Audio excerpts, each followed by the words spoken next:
Meow.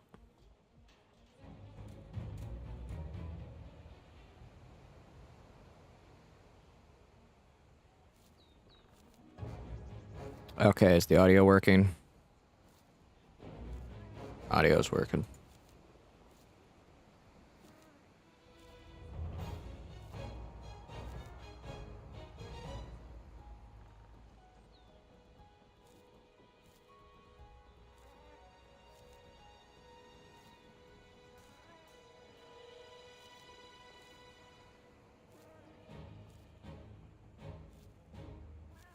Okay.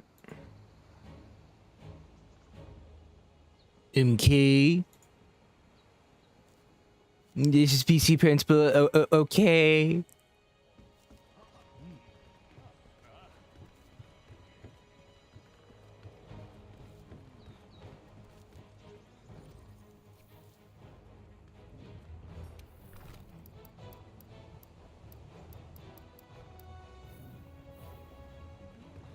Mm-hmm.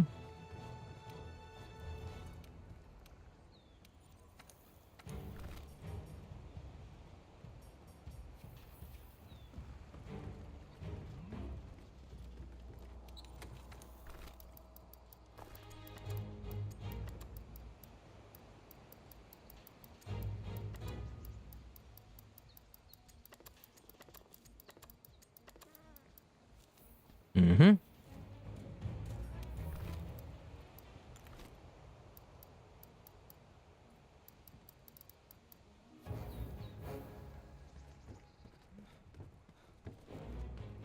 Time for Teostra.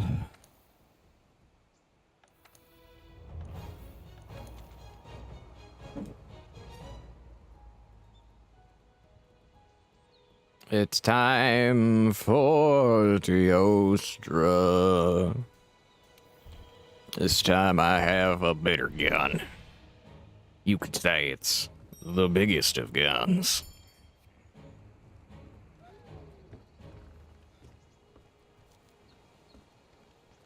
I gotta go eat some food at the cantina. You hear me, cowboy? Give me the food. We're talking like this now.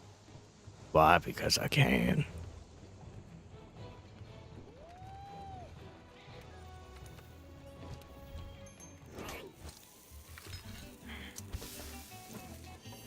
Look at those cats cook.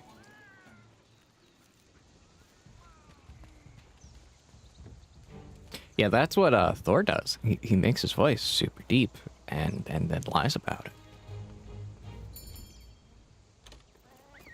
And then he lies about it.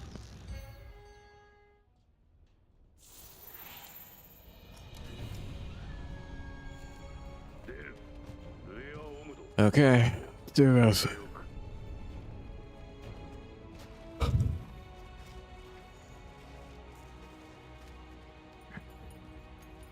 Let's go hunt down a dinosaur. Like, no, it's a dragon. It's a dog face. What is Teostra? Is it a dog faced dragon? Like, I don't know what it is.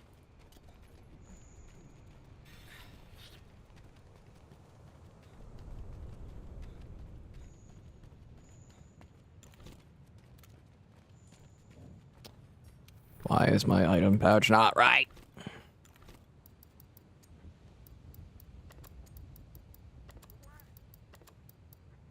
There we go.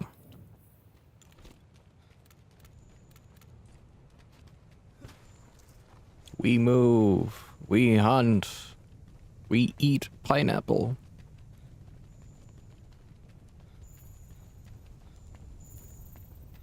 Teostra most likely takes inspiration. Yeah, okay, I can see the manticore. I can see it.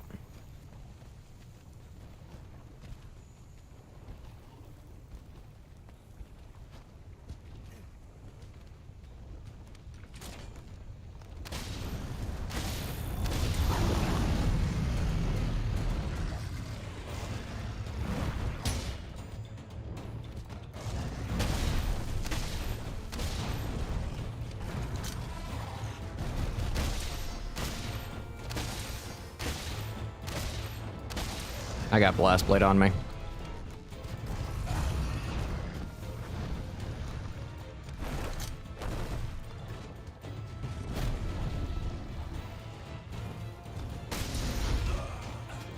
Okay.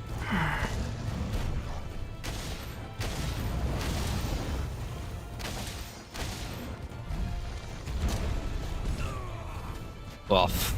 That's damage. How you doing today, operator?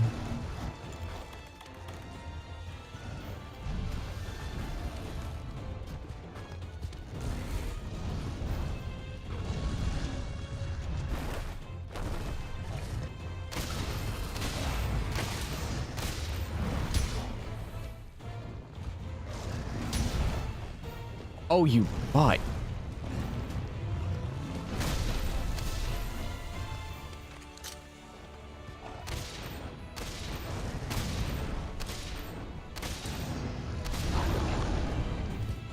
Not really sure. I've been scrolling X all day. Oh no, you've been doom scrolling.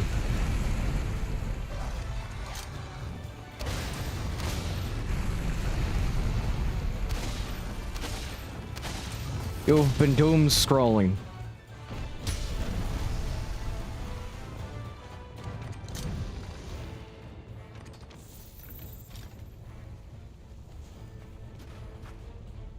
The dreaded fate of doom scrolling.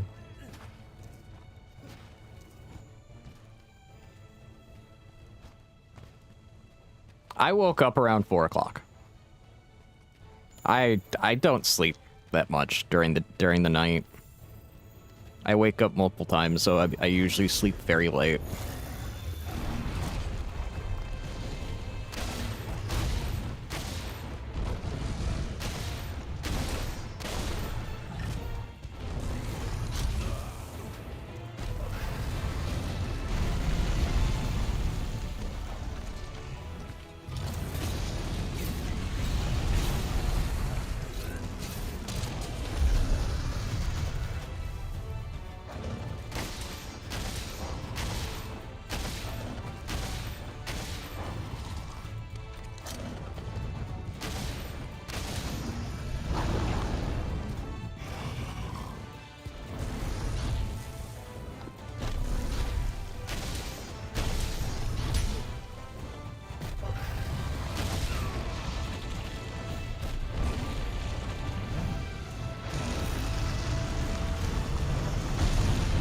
I made it.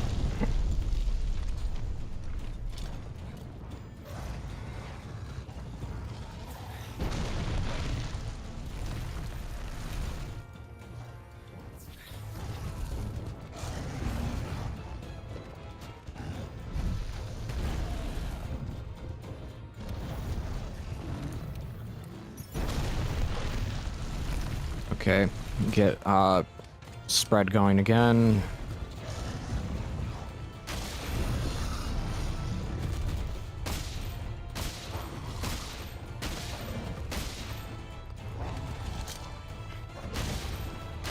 Okay.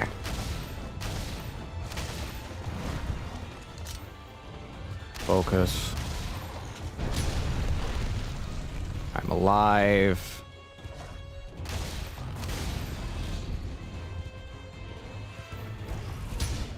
Nope. Ah, dang it. Yeah, having divine protection on is actually really useful right now.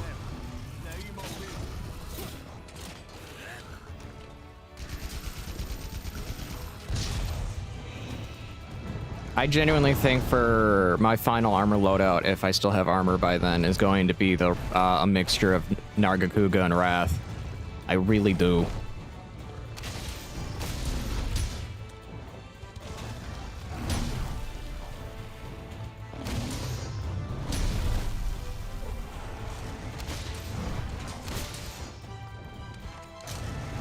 Specifically Gold Wrath, because Gold Wrath has a Divine Blessing buff.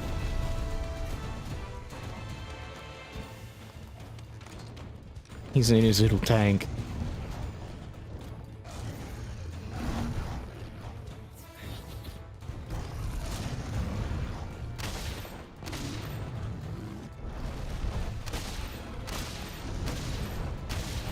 I have no idea how I'm gonna fight Alatran, by the way. Like, I really don't.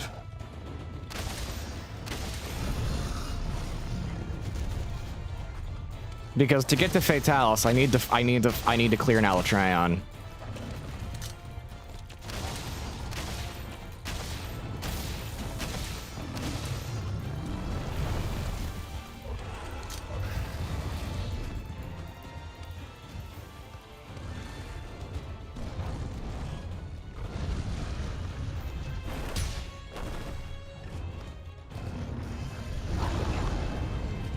Palico Thief is bowgun. True, you can't. I forgot Plunderblade lets you do that.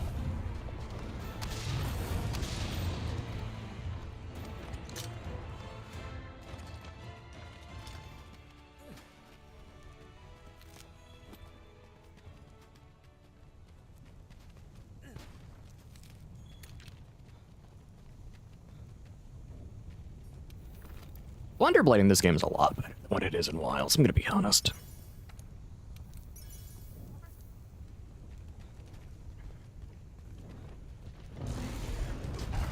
Oh. Thanks for the kick in the face.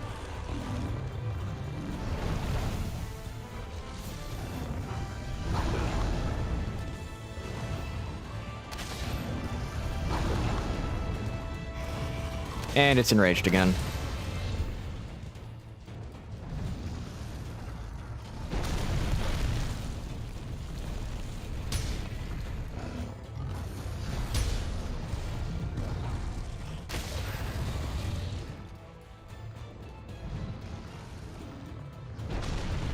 True. With enough effort, I could get Fatalis and his heavy bowgun fully kitted before even killing him.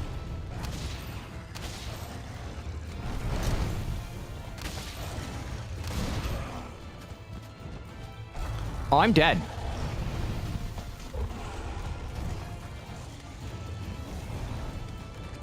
I'm alive.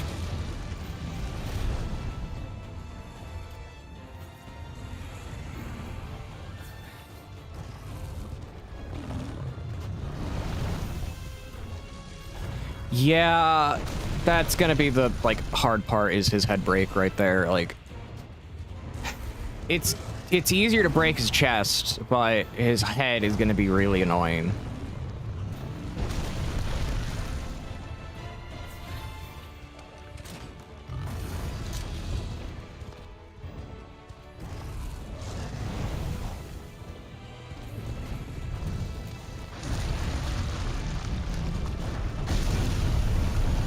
Dang it.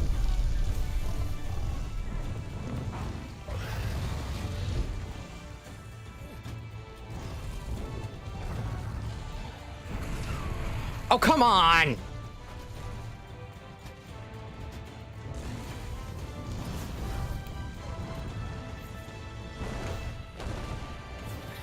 Teostra.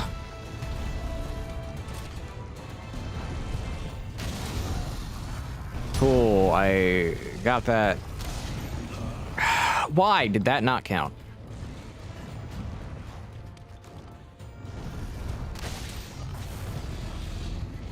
Yeah, on the slaying attempts, my main focus is just gonna smoke bomb strat his body.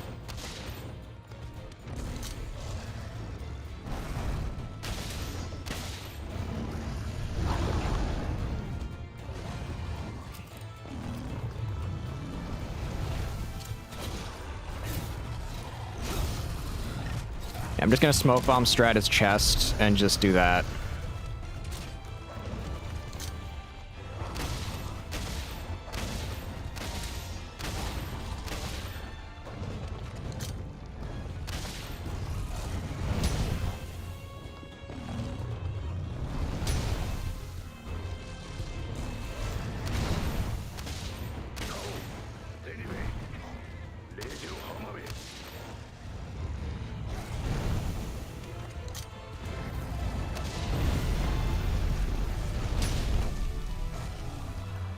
Alive.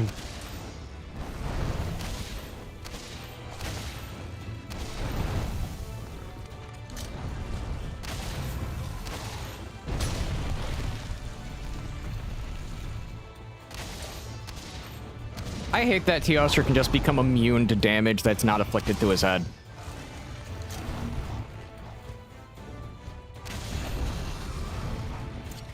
It's just a really annoying mechanic, man.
Where's it flying off to?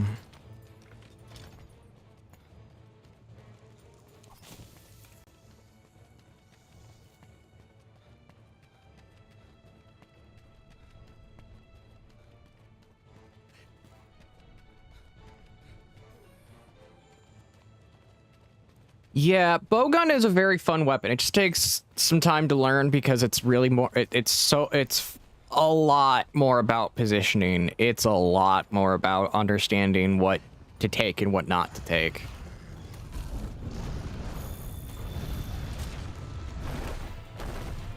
I still find it funny in the manga for Monster Hunter, the bowgunner for leading hunter, he pretty much just uses piercing.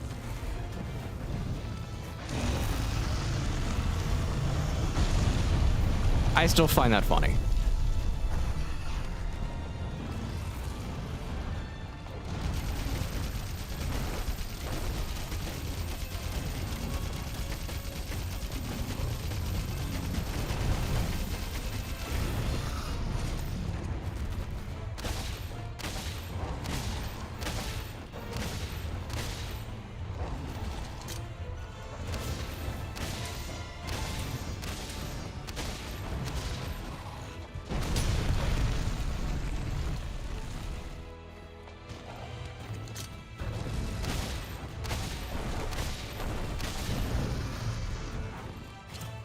Yeah, like, the ammo he pretty much only uses is piercing. And, sometimes a status ammo, which is the character of Pierce. It's just really funny.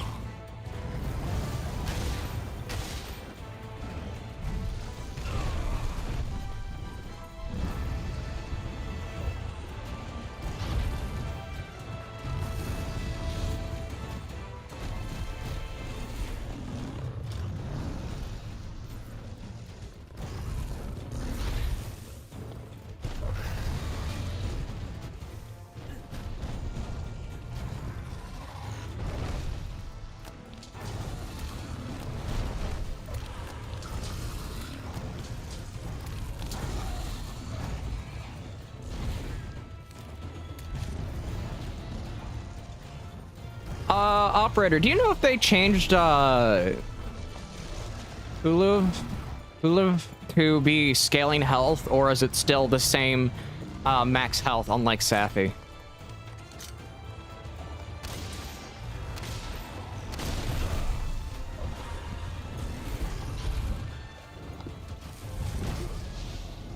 That was funny.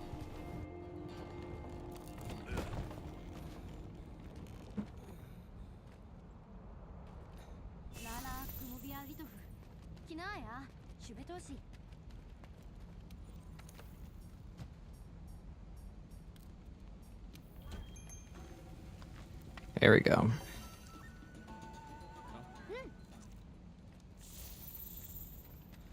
Back to looking like a really weird off-brand knight.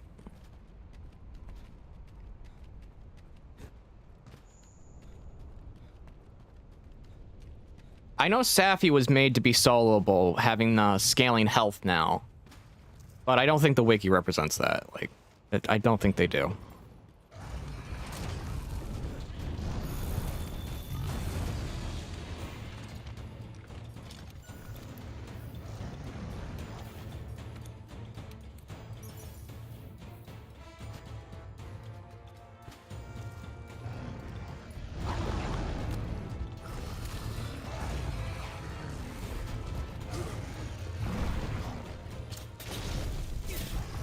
No. Face the wall. The wall.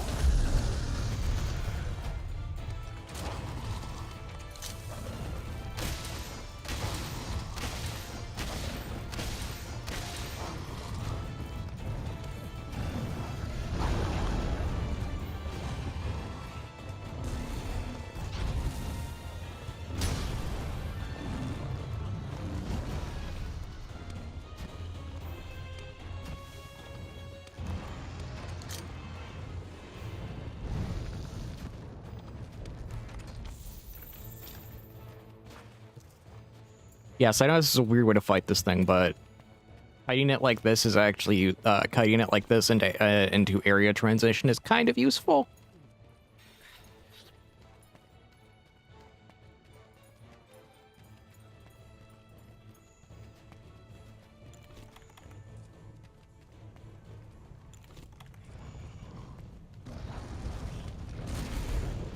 Hey, Gloopy.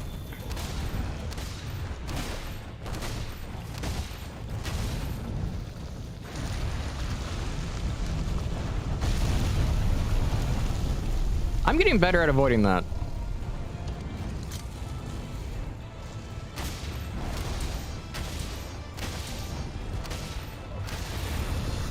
I broke its face! Finally!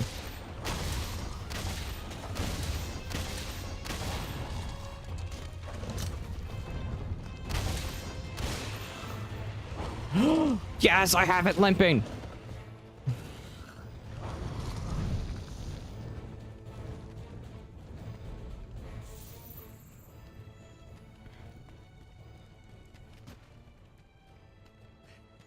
All it took was like a single night to just marinate on it and then get it done.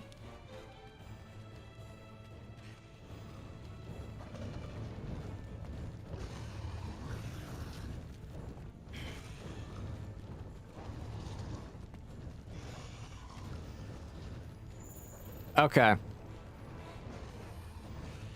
Then at master rank, I'll go in once I can.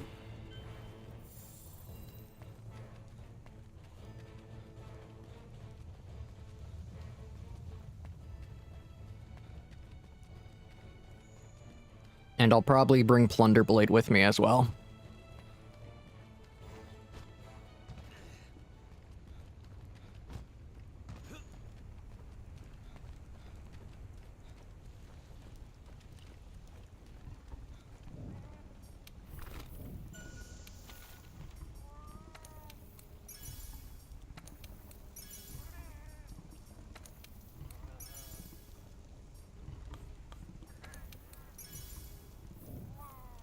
Okay. Load up. Go to this. I should have bought barrel bombs with me.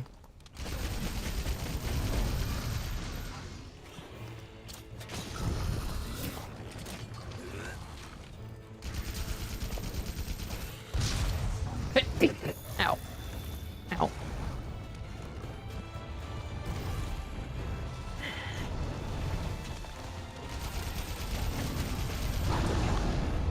Okay, it's enraged.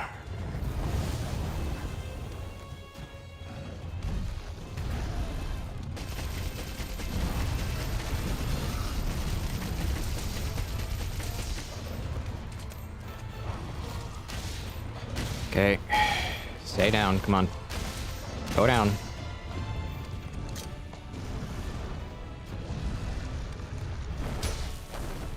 I'm alive! I'm a lever. Yes! Kyostra's done.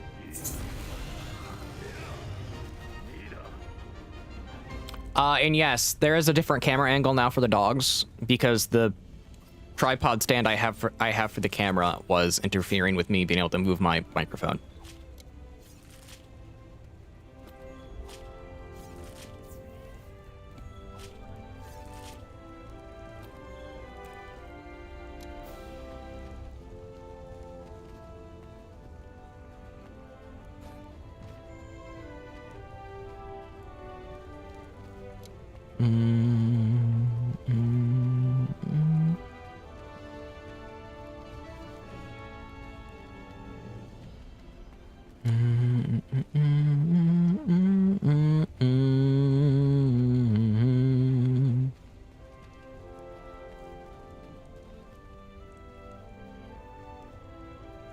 We did it!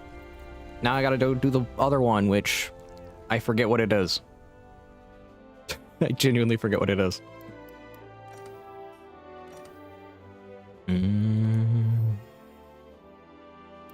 So that's Teostra, Balhazak. And then I I don't remember what the last one is. I know there's 3, and I know it's not Namael.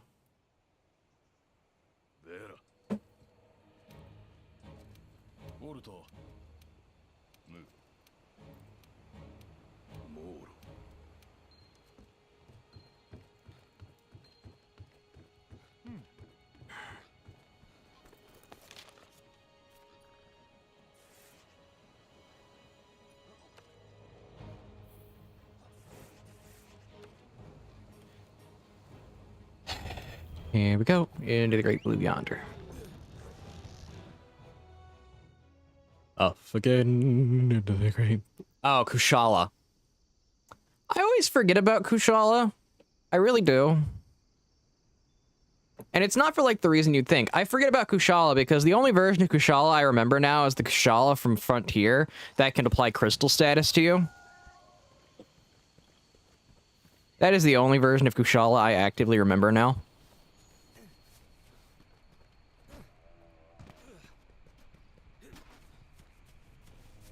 And that sounds so stupid. But, like, that thing is one of my worst nightmares.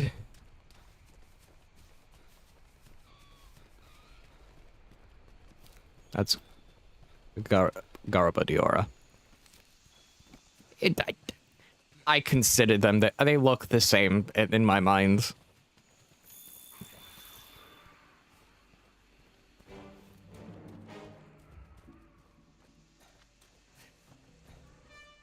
Dude, crystal status is painful. I'm so happy it never returned. I'm so happy it was never implemented in a mainline game. Because it's awful.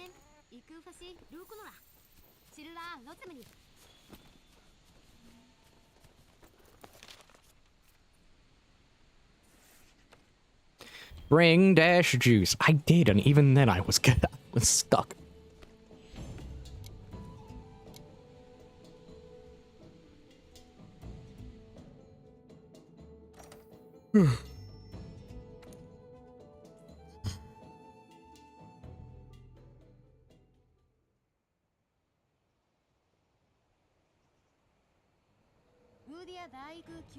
Yeah, and that was the thing. It's like, it's the breaking out part that always got me. Every time I break out, it's like, oh, dead.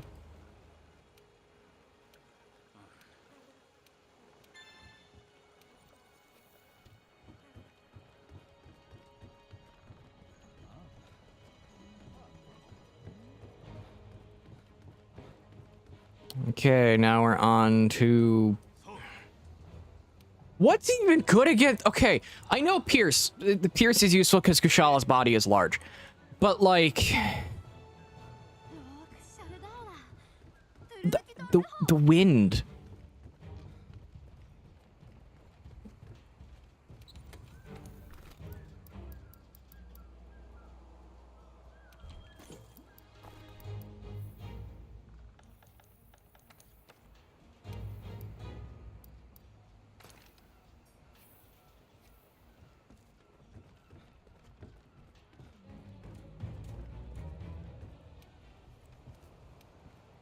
Hmm.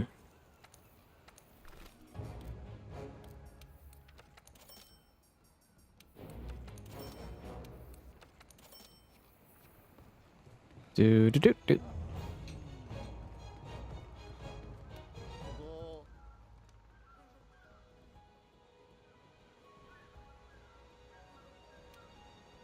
When you don't get stun lock from spread, you can't get in range. Yeah.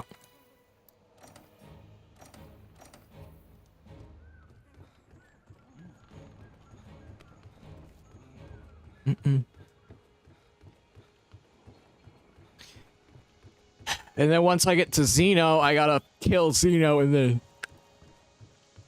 get the armor.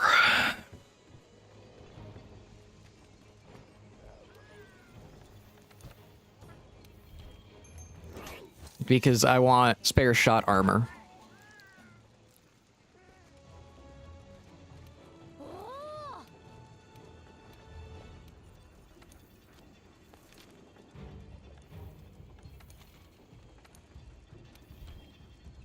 Can we get Kushala Dior, Dragon of Rust? Yes, I like the rusted version. It looks cool.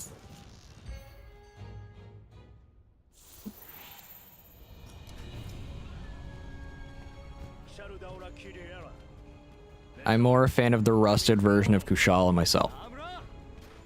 That's just because I'm a weirdo.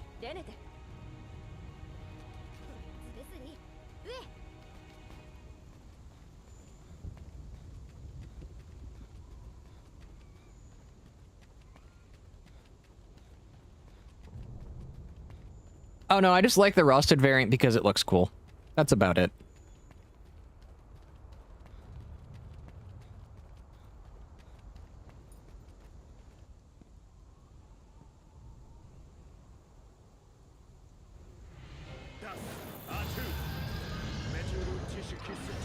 It just appears out of nowhere like, boo, I'm the boogeyman.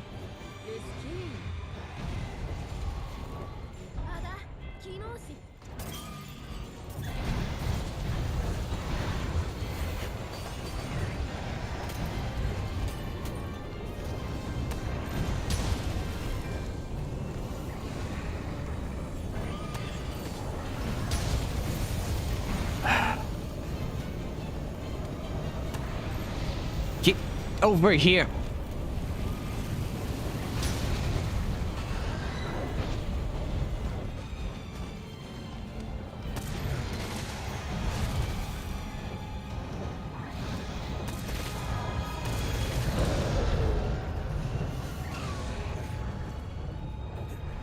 I'm going down here.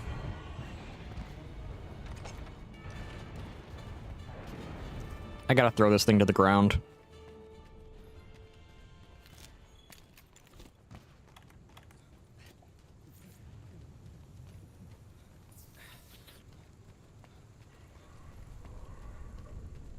Off again into the... Why do I have that just stuck in my head permanently now, and I don't know why.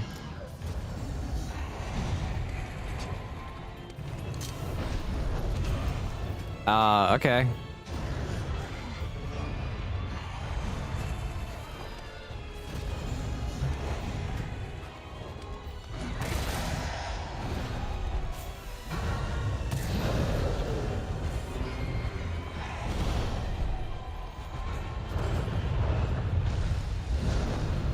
Yeah, I can tell.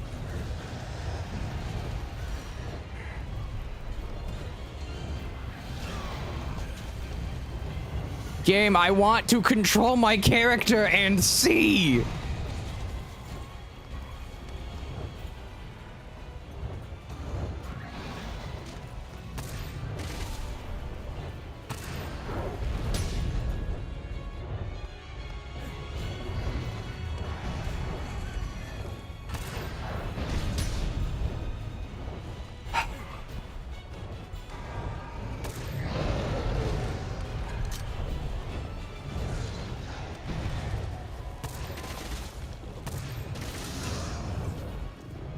Here. I would like to be able to see, game.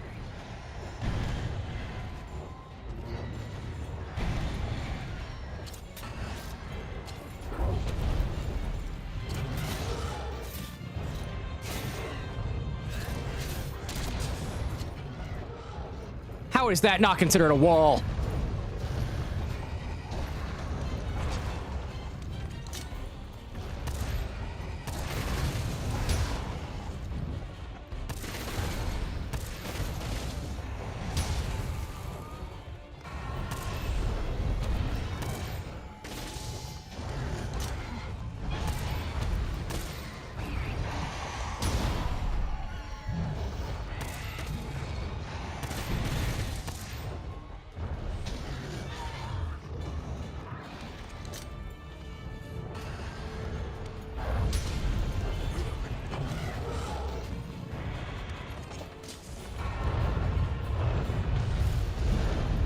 Doing this tornado move again. Just gonna go down here, grab rocks again.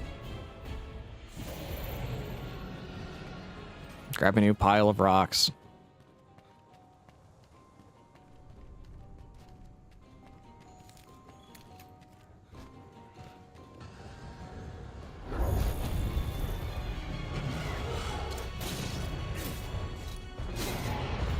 There.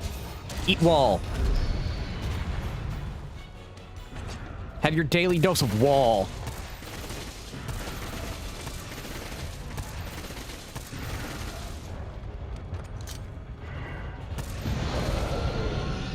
Right now, I've been having shields for the sake of survival.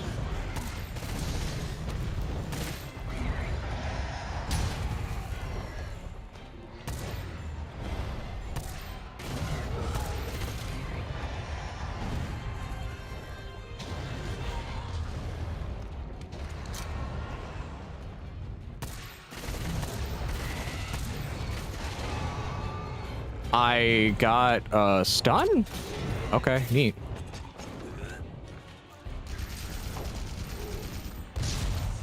Because I'm not the best at dodging in these games. Like, that's a definitive, I'm not.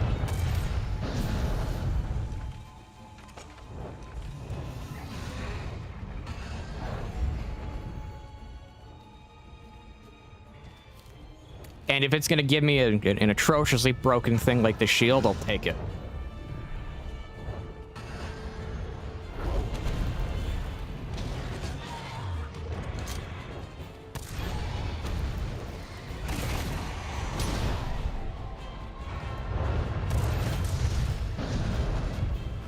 Why? I take the credit to tornadoes.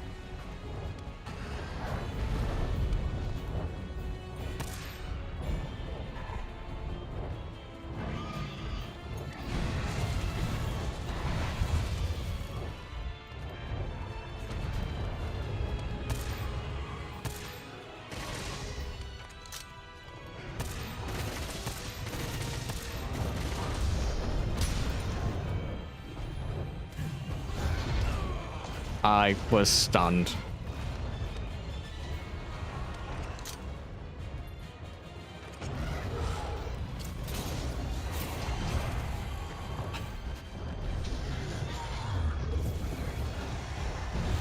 Okay.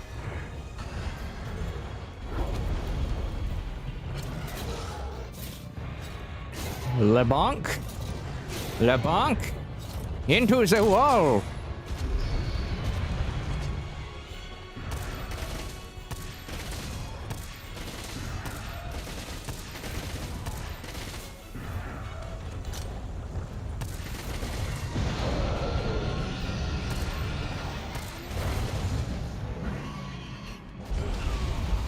I thought I was it. Okay.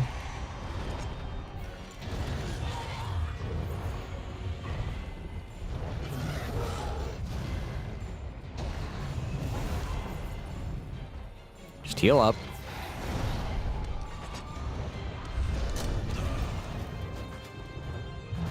Yeah, reload speed and recoil are hurting me. I do know that. It's very easy for me to tell.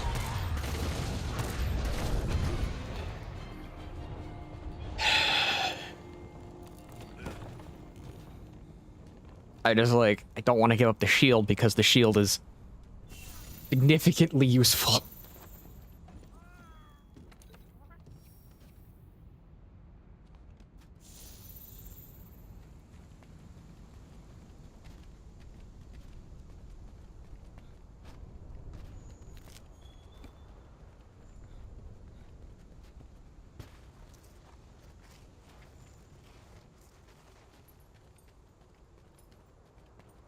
Gonna grab a crystal thing. Crystal burst. I think I'll tone down to one shield and then put a recoil and a reload on it.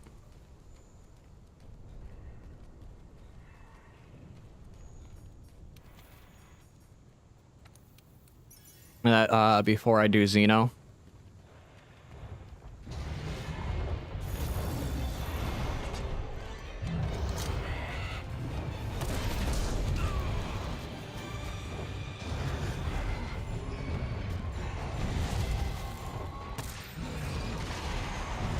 Hey, Alphine. Hunt is going well. I finally beat Teostra. Oh, come on. Stop moving your head.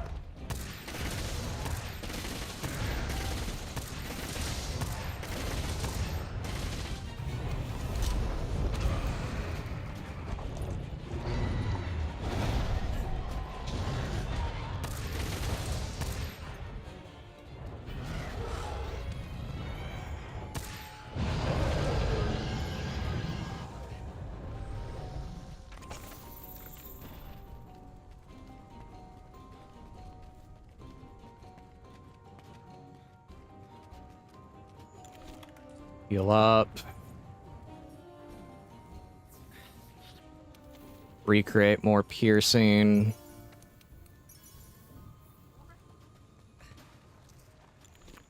I want to go to one that has lower recoil right now.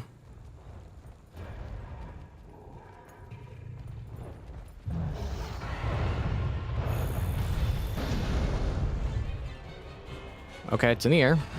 I just need it over here.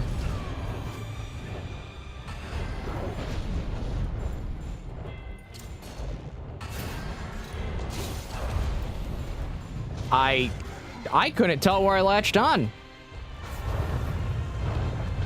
Again, I haven't adjusted my radial menu. It's still doing singular crafting, and I don't know how to stop it.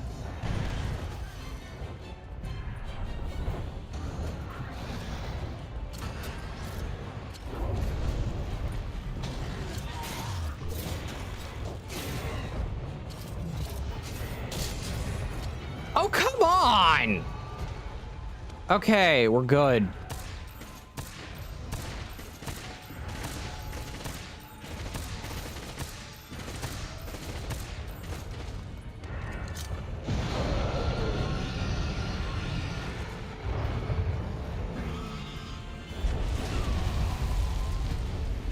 Well, divine protection saved my butt again.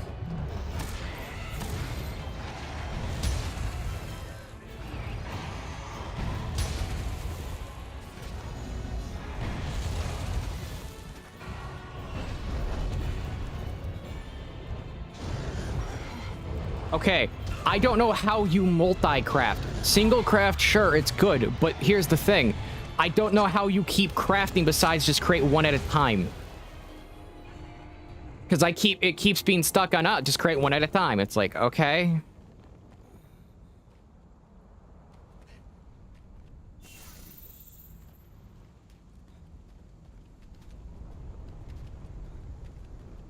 Like, I get use radial menu, but like I don't know why it's not working.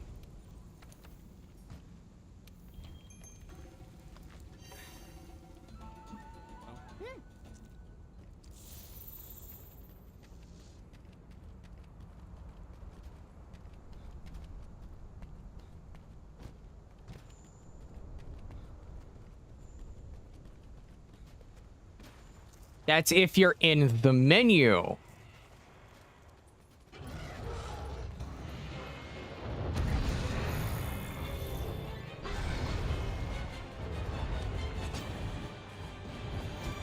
So people just sit there crafting one at a time.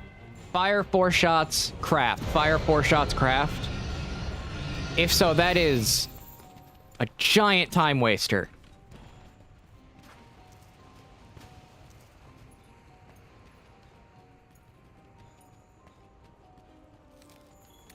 Also, I'm sorry for if I sound like I'm screaming. My ears are kind of messed up right now. Like, there's pressure in one of my ears and it's not fun. I blame the weather.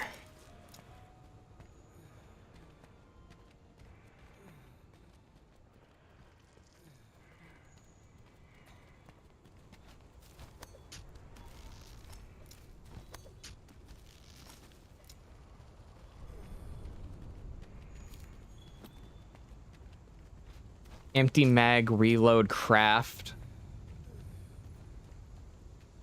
That's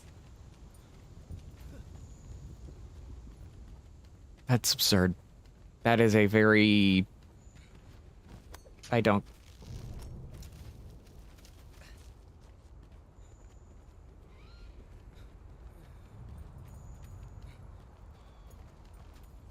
Why am I going this way? It's not even over here.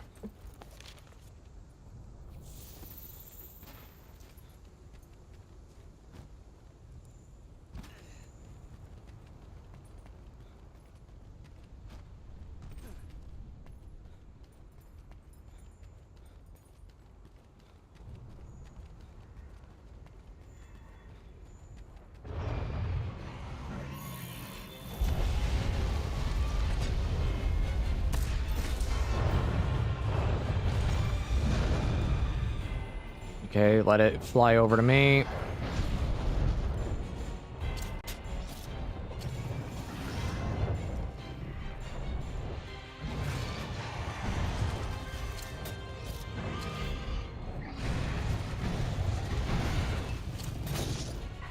Hit it in the face. Into the wall.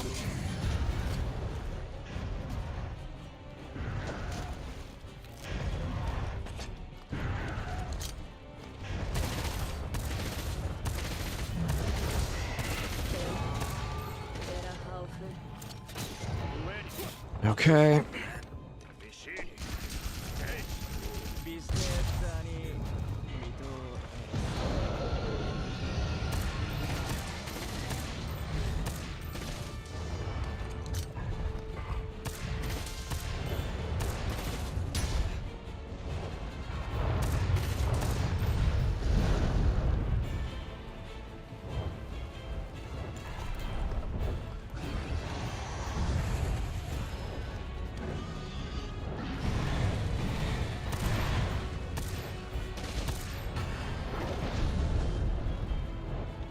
Kishala, stop.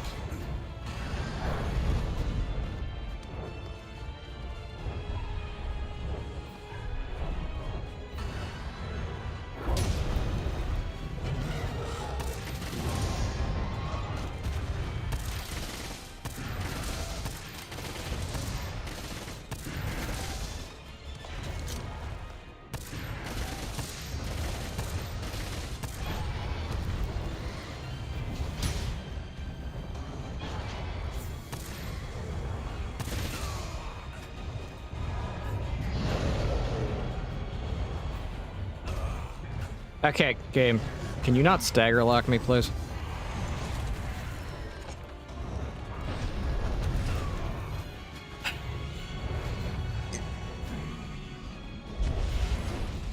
Game!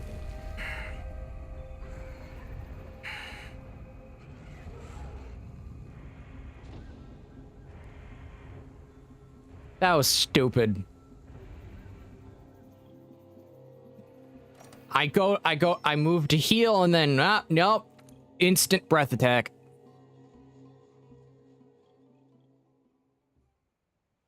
That was stupid.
Okay, I'm on the craft menu, but the moment I go to the craft menu, where...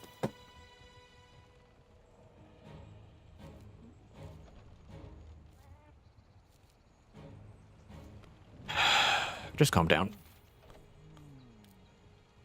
gonna take a migraine med really quickly.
Okay.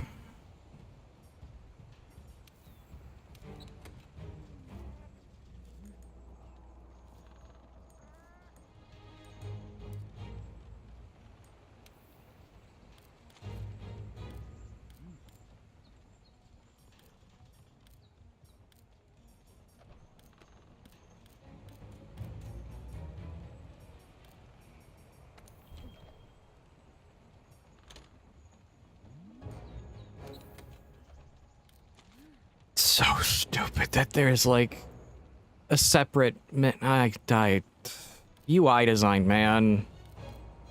UI design throws me off.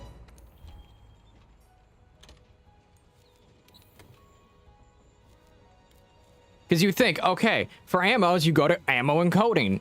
No, you go to this menu and then you have to go search this menu to go make more.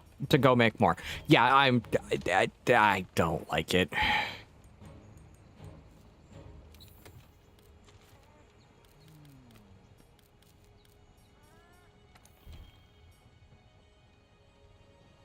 Just combine menus.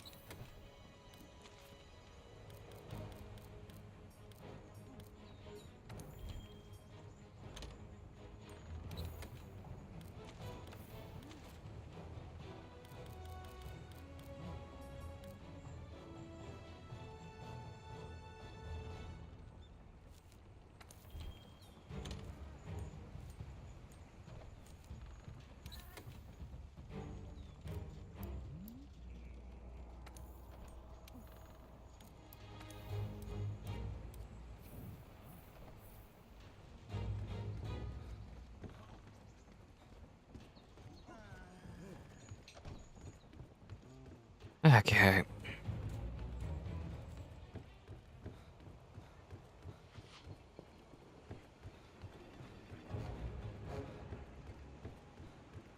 Yes, I now get that it's for ammo selection. I'm just stating that, like, if they're gonna have a menu tab called ammo, you think, okay, that's where you handle all of your ammo-related tasks. Not, okay, go over to crafting, and then go to crafting, and then search for the item you want to craft, and then select how you want it crafted. That's just layers of UI that don't need to be there.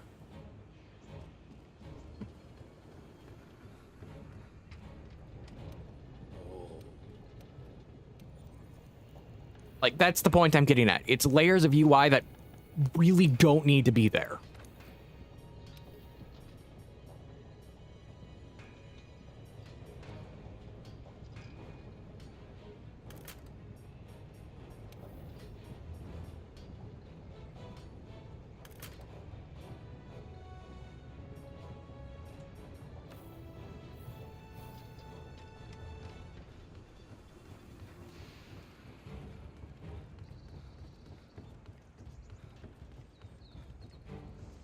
Doesn't kind of help today that I'm kind of doesn't help today that I'm somewhat irritated from lack of sleep.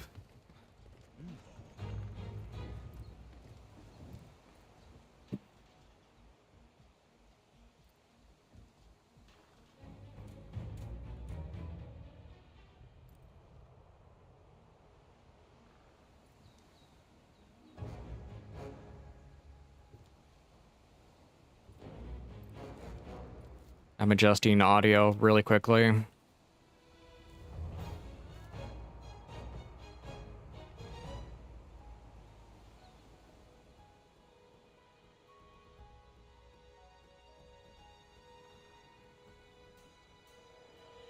Okay.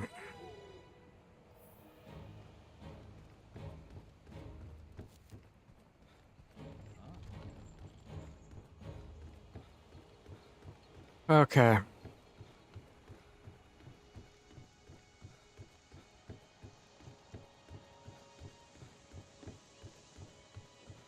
Okay, let's go eat food at the cantina and then do the fight.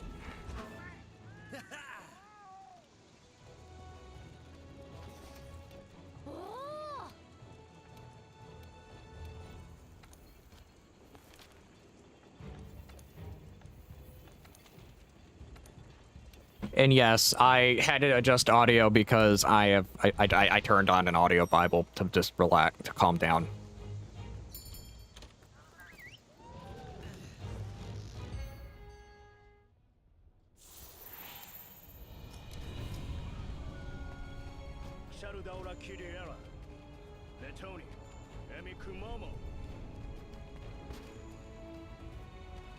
Okay.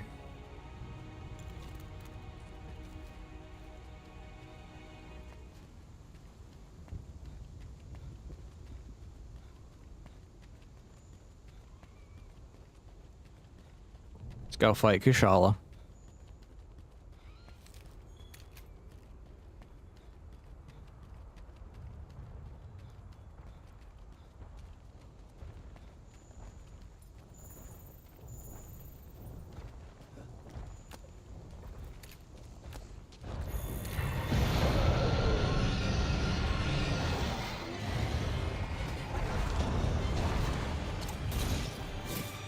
Throw it into a wall.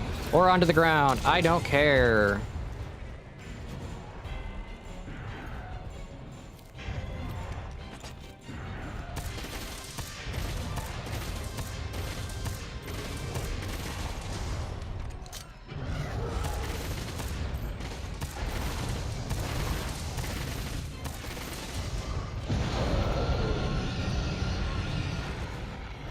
Okay.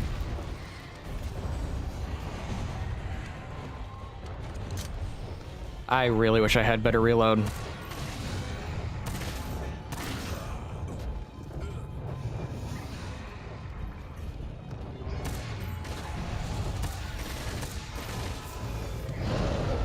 That kind of doesn't help because I have to go behind it. And trying to get behind... The game, let me reload.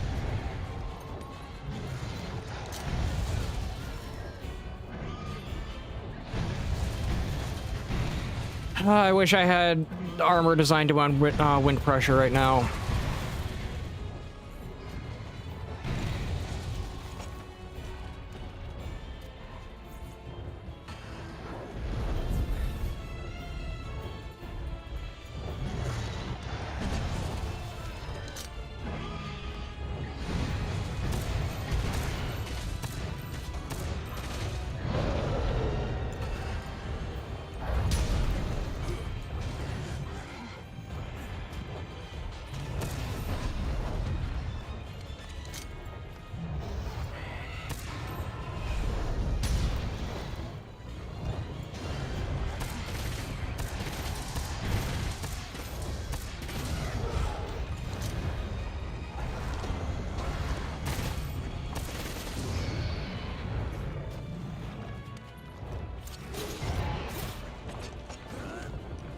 Okay.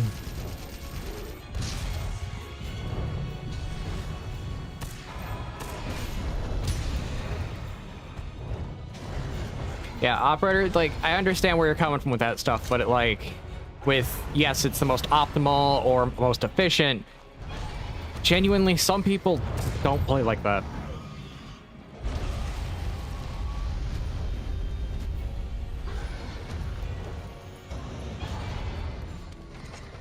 I am the farthest from efficient.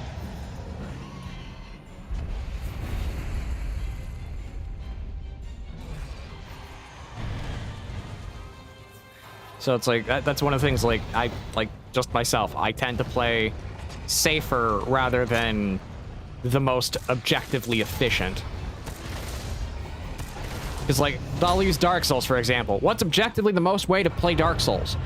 Red Tearstone Ring, never upgrading your health from 10 and having Power Within. Constant Hyper Mode is the most efficient way to play. It's the most optimal. Is it the most fun? No.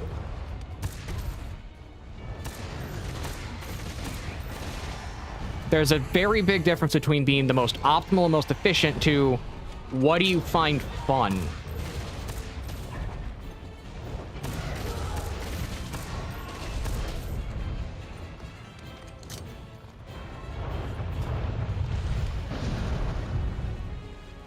It's the reason why in most RPGs I tend to prioritize defense and vitality. It's because I want to see the fight. I think the only game I don't do that is Final Fantasy X.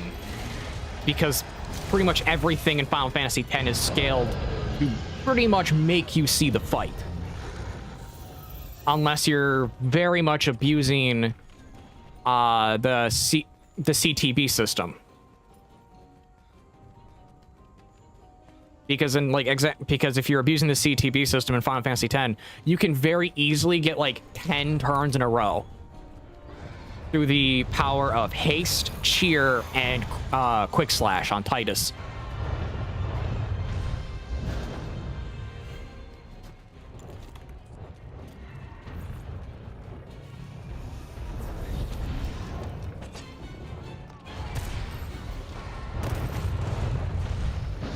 Why am I on trank ammo?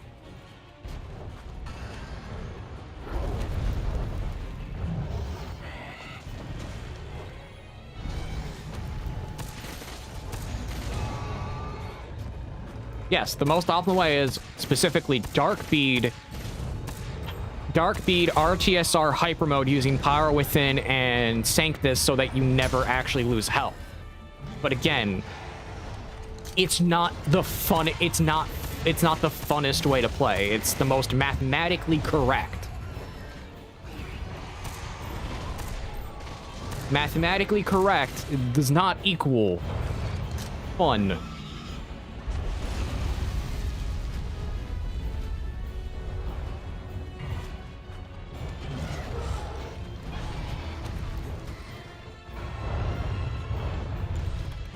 For some, being mathematically correct on every decision possible is fun, but that's, I'm gonna be honest, not the largest number of players in almost every game.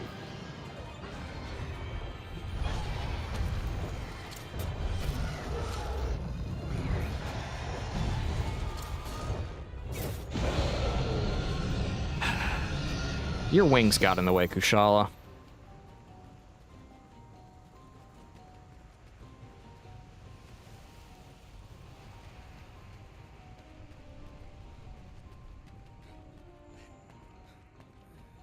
It's kind of why I slowed down on playing Frontier right now, because Frontier, it's reaching the point where it's basically you have to be mathematically optimal, otherwise you're doing nothing.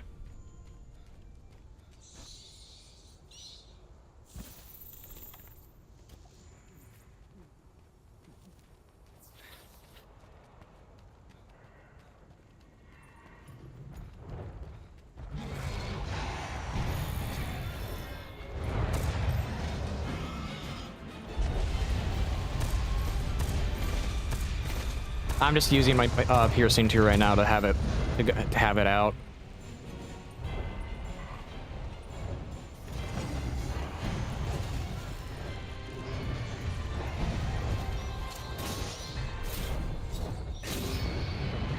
Throw it down.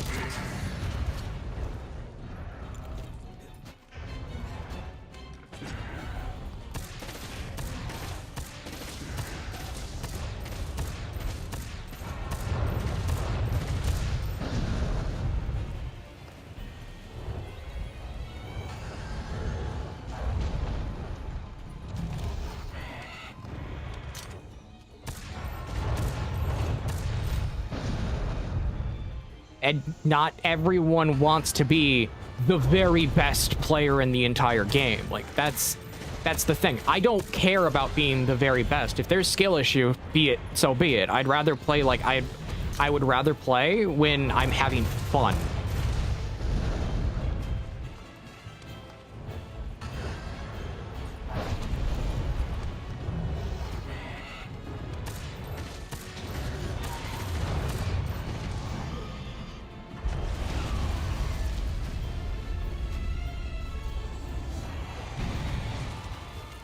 Like when I played Dark Souls 2, yeah, I know the best, technically the most optimal weapon in Dark Souls 2 early game is the rapier. Because at that point in the game, you're running against nothing that really has thrust resistance. You double, and then you power stance them, and then you can just start slowly massacring everything because RTSR only applies to melee. That's not fun, man. Sometimes I just want to run around with a spear and poke things. In a game that spears are objectively bad in.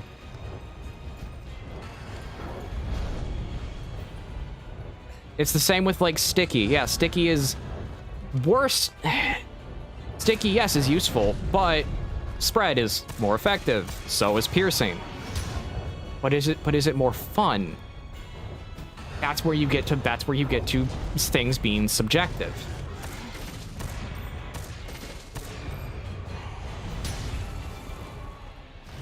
It's part of the reason why I like Expedition 33 and the fact that every character you can build in almost every playstyle. You want Mael to be a tank, she can be a tank while Lune and CL are DPS. Or you can have Lune be healing, CL be a tank, and Mael be a persistence DPS that uses survivability as a means to deal damage. You can pretty much do whatever strategy you want.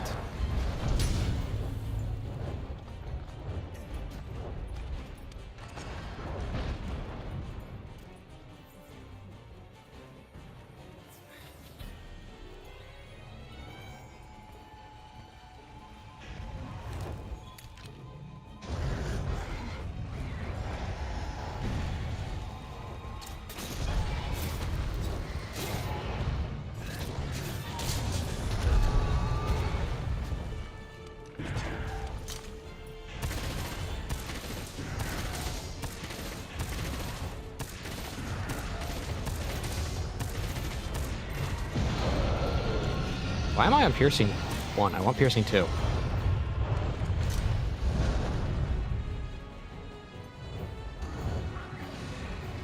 I gotta get out of this corner.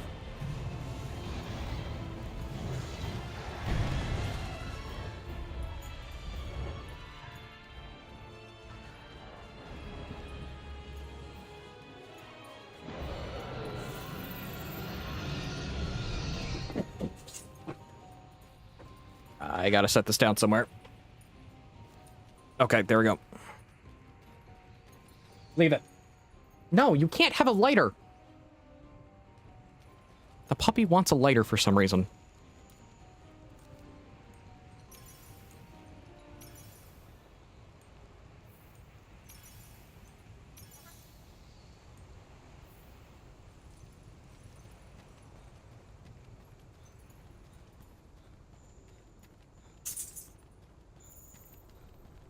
Okay.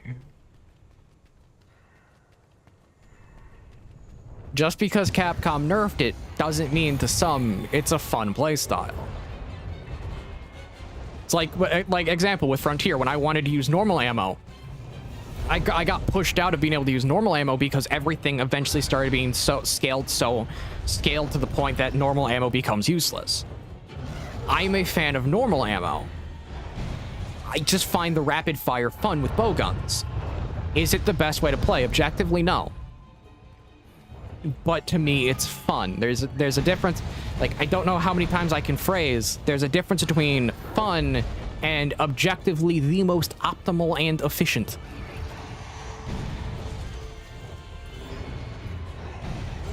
I am not a speedrunner.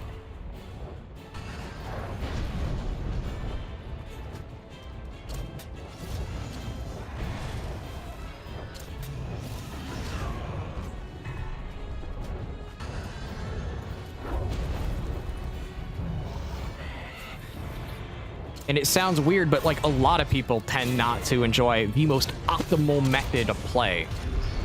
Because the most optimal method of play usually ends up being the most played, and when it's the most played, it gets really boring.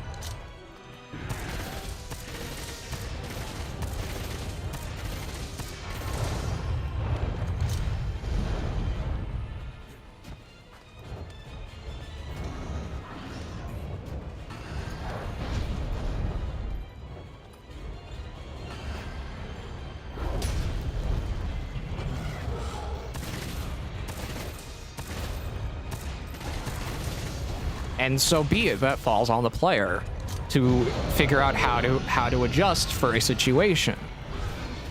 while still maintaining having fun.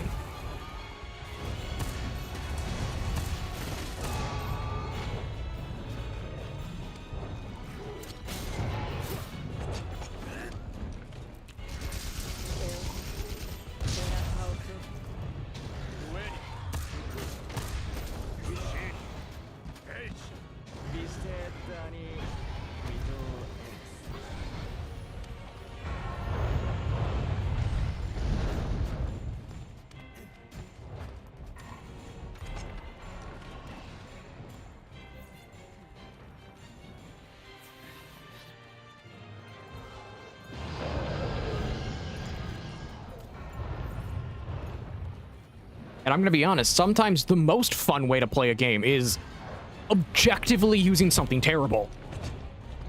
Like, I'm gonna be honest on that one. Some of the most fun I've had in games is using the most awful stuff you could have.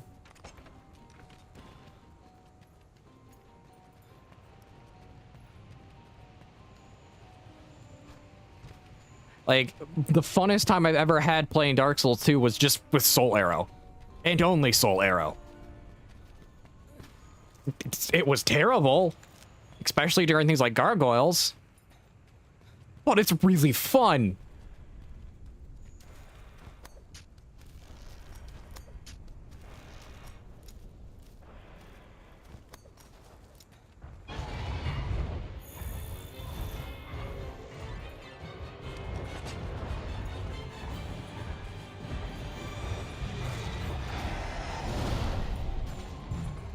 Once you start hitting enemies that are thrust resistant and magic resistance, you're dealing about 20 damage, 20 damage a hit.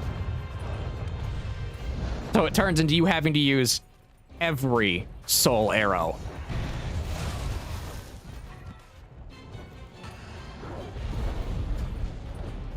It's the same in Dark Souls 1.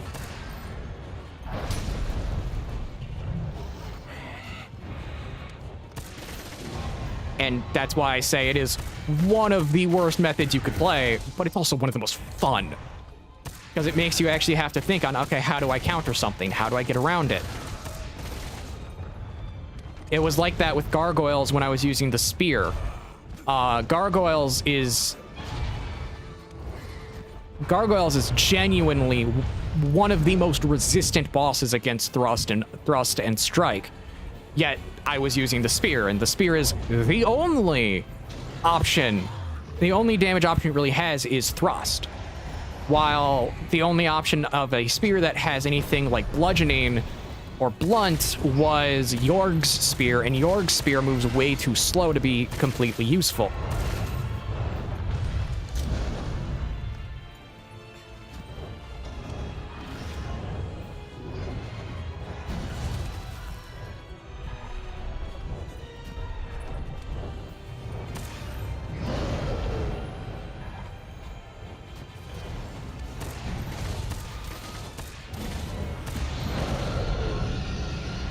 I understand that, Alfie, and it's just like, I'm just putting the position out there, like, just because something's optimal does not automatically make it fun. Matter of fact, I find the optimal way to play Neo boring. Like, I find the optimal way to play games the most boring most of the time. Because it's just everyone uses, at that point, everyone uses the same thing.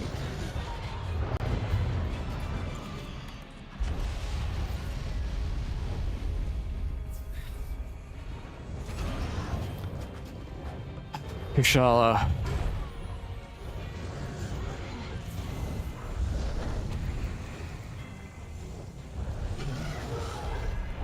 Let me run, please.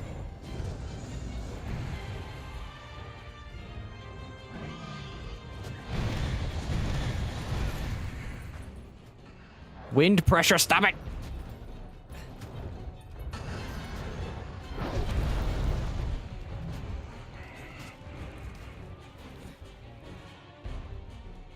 Okay, I'm alive.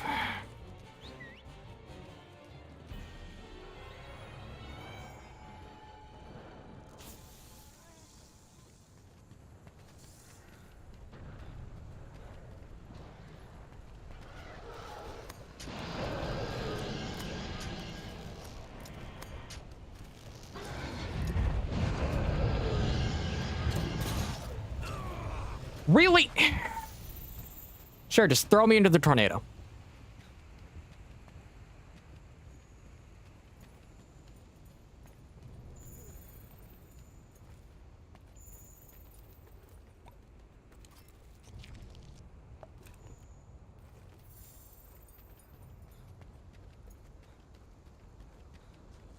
There it is. That's what I needed.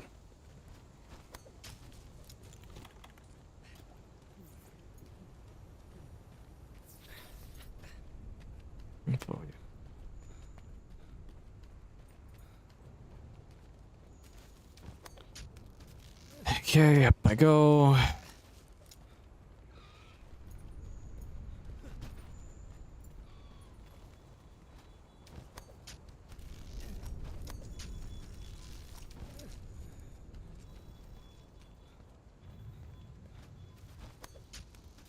Set me up.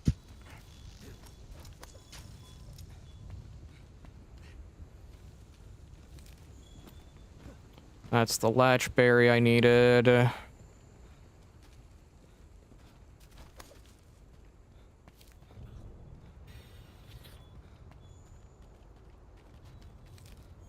Oh yeah, I can also say this. The way I play Pal World, it's comical. Everything I use has to be cats.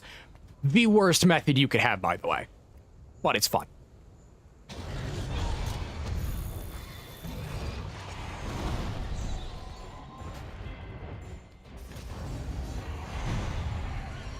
Specifically, cat or cat-like is how I play that game.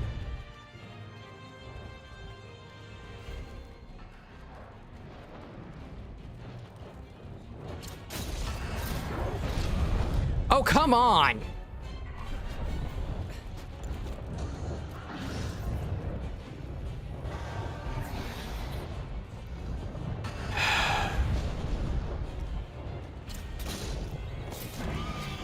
No. Get on the ground.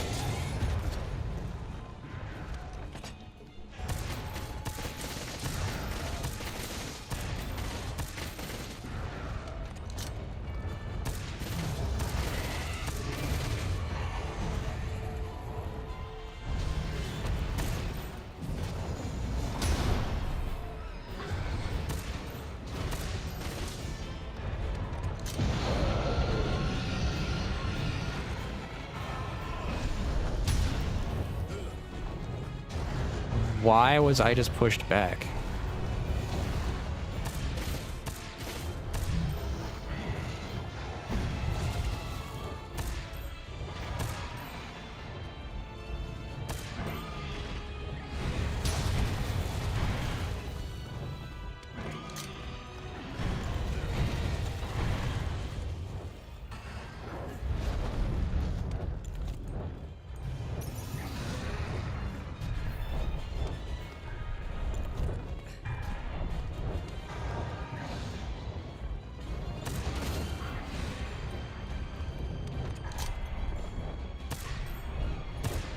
Kashala, stop moving.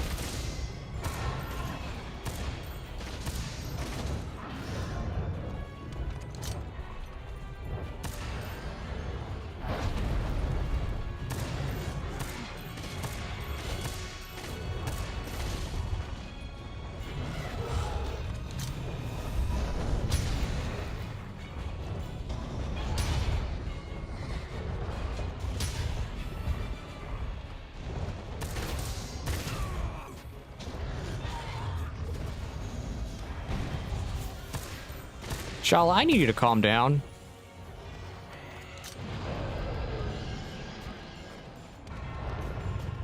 Hey, Luke the Rooster. How you doing today? I know the bolts are bounced, it's just... I'm trying to get the shot placement for it.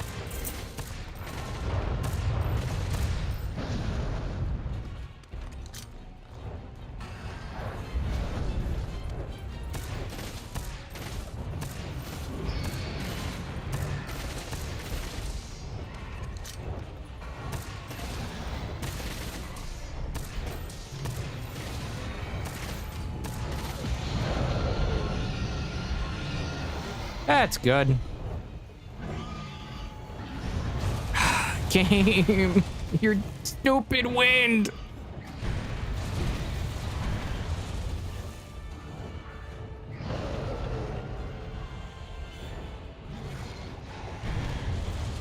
Yes, I'm slowly backing up right now. See ya.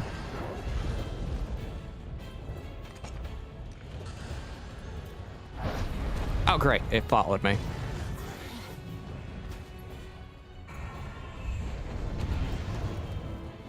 Well, I'm alive.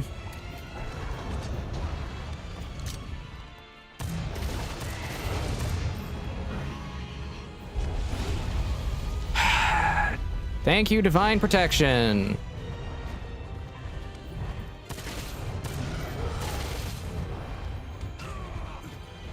Okay, I gotta move.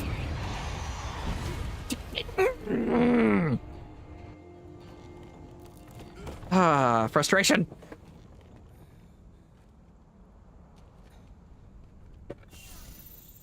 I need some dinner really quickly.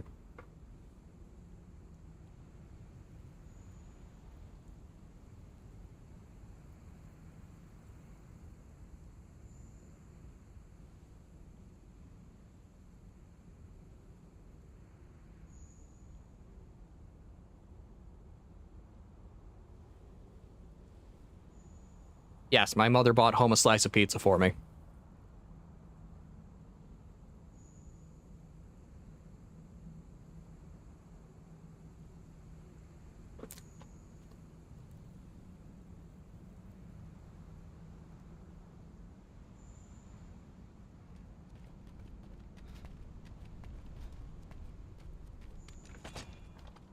I'm going to recover items really quickly.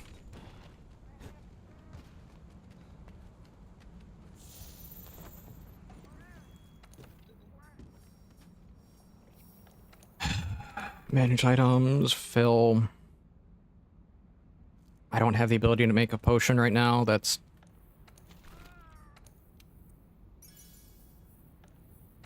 Okay.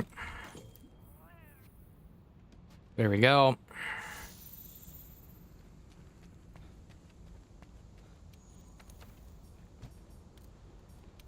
Gunner platter.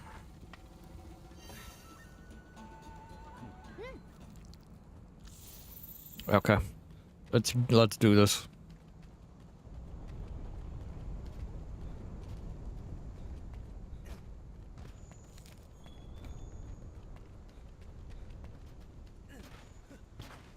It went down here. Okay.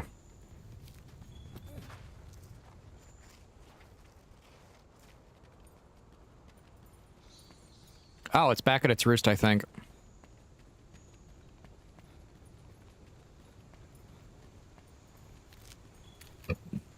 Oh, nope, it's over here, not at its roost.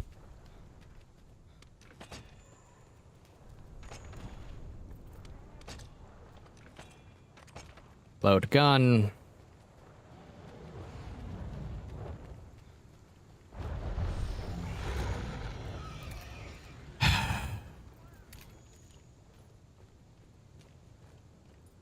And Kushala is going up to its up there now. Okay.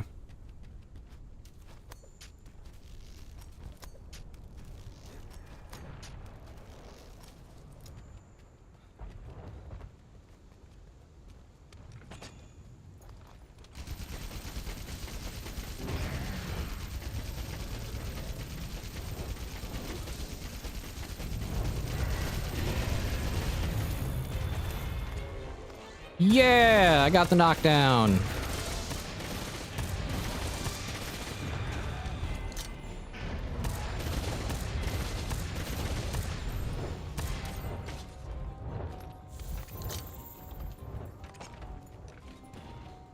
Where is it flying off to?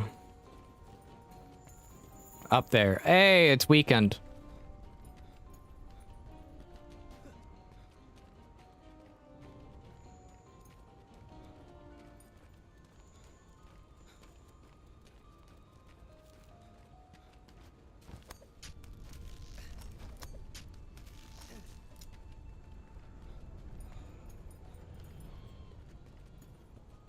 Oh yeah, so we found a pizza place that lets us, that we're able to get a 8, where that if we go there and get it, we can get a $12, we can get a $12 8-piece pepperoni. Pretty good deal if you think about it.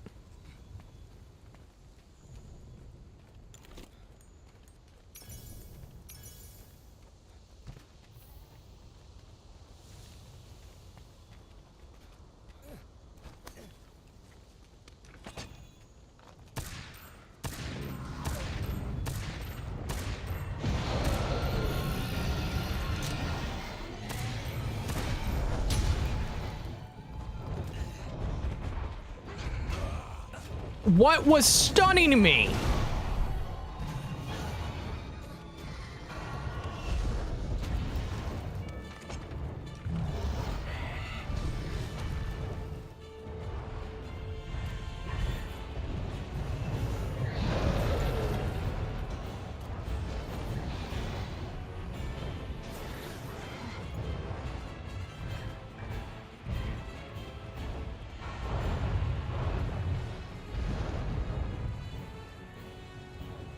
Okay. Yes, I'm playing Ring Around the Rosie right now with a dragon.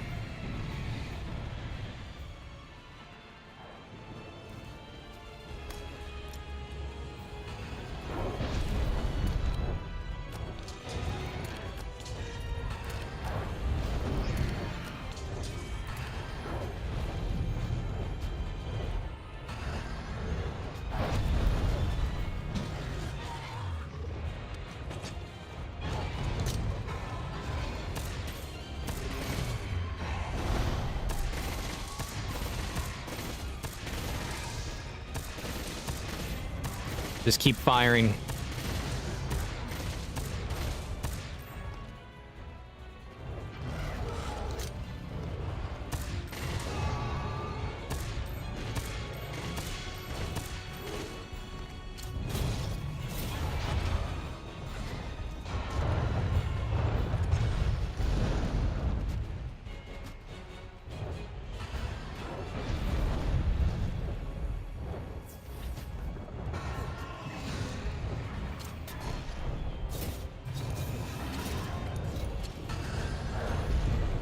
I'm alive. Come on. Got it. Into the wall.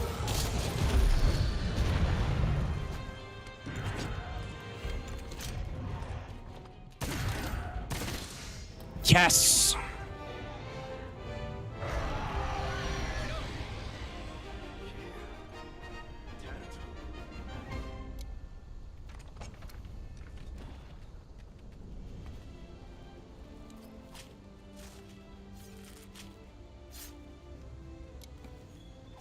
It's dead.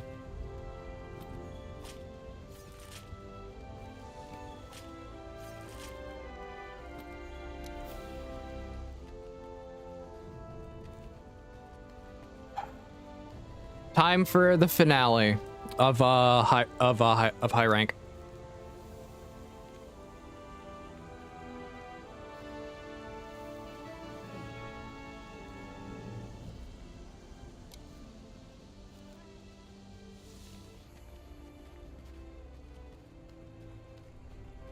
Battle Hazak was actually pretty easy yesterday.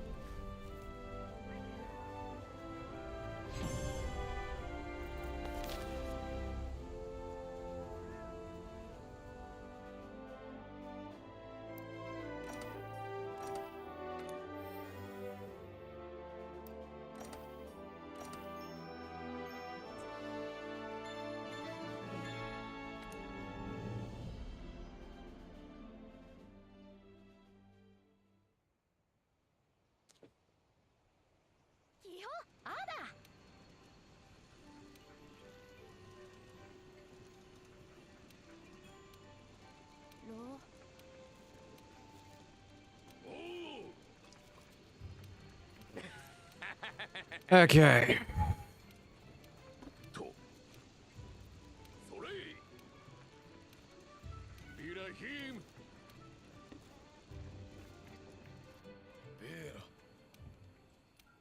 I want to be done talking to people.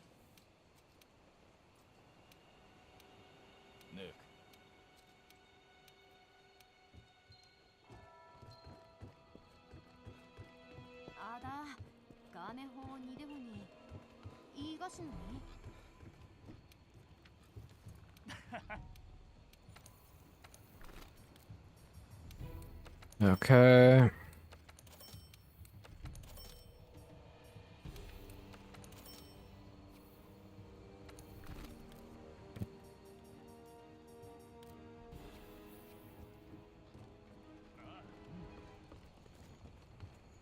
Let's get... that's backwards.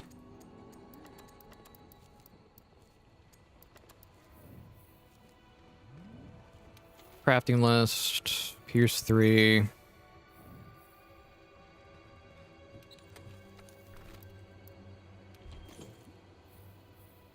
Okay.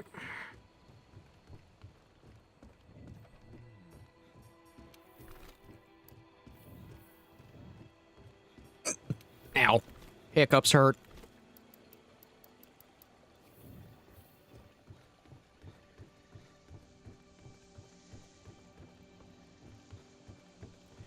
Let's do it.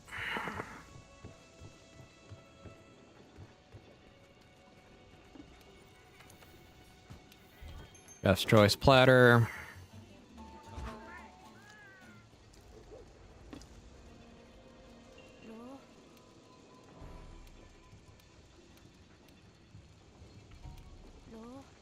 Except Land of Convergence.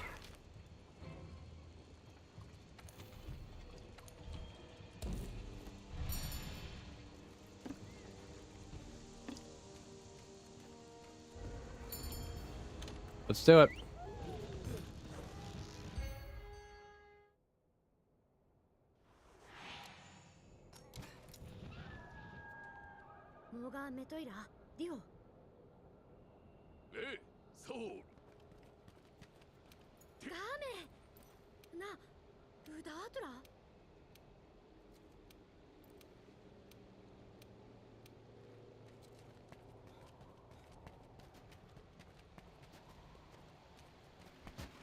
Hello, Seeker.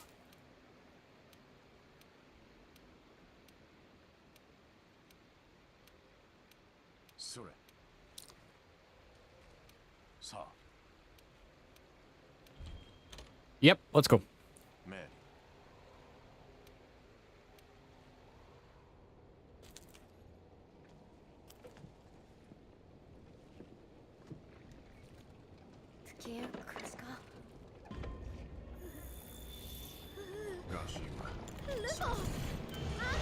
Let's do it.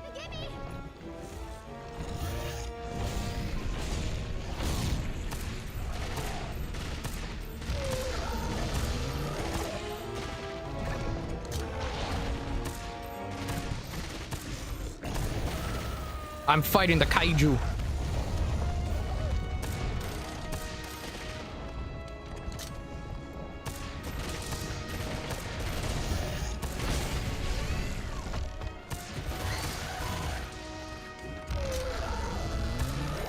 Okay.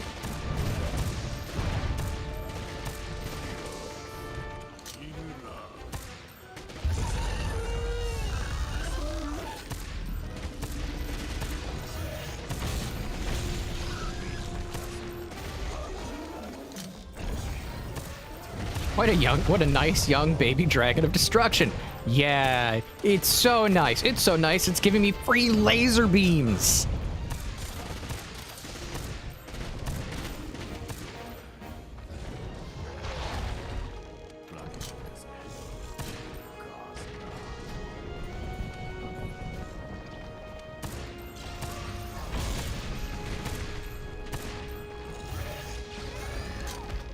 Oh, okay, that worked.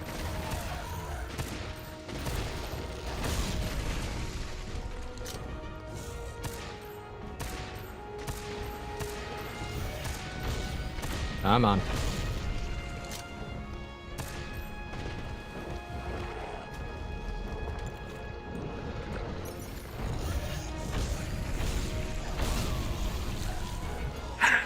Okay.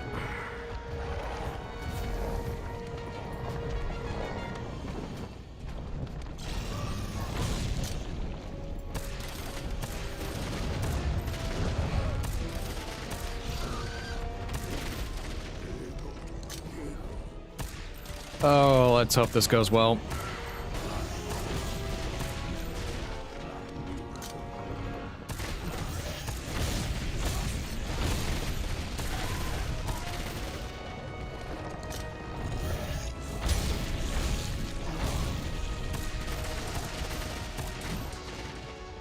Okay. It's going after Gunny, that's fine.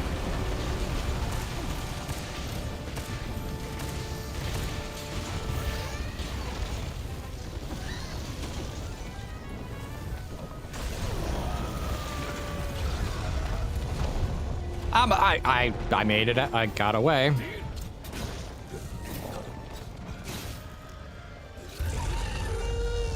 Or not.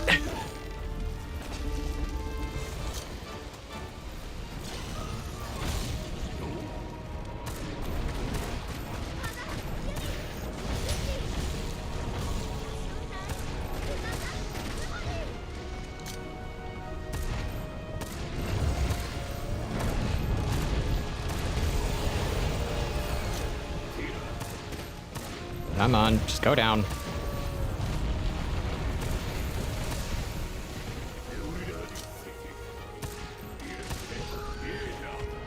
Okay, we got another short stagger.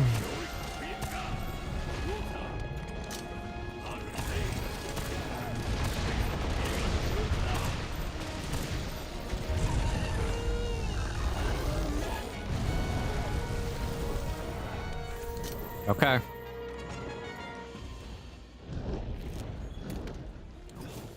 On to phase 2.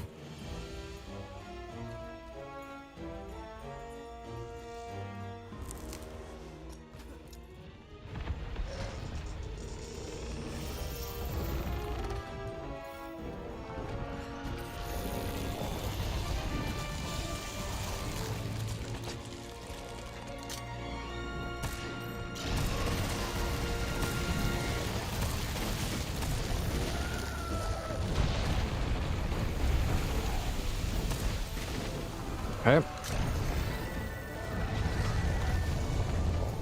Ha! I survived. You didn't run me over. You can't run me over, because I'm magic.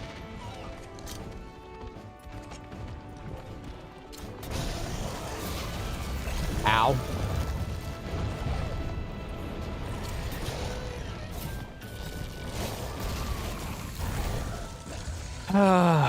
Okay, that's an unconscious.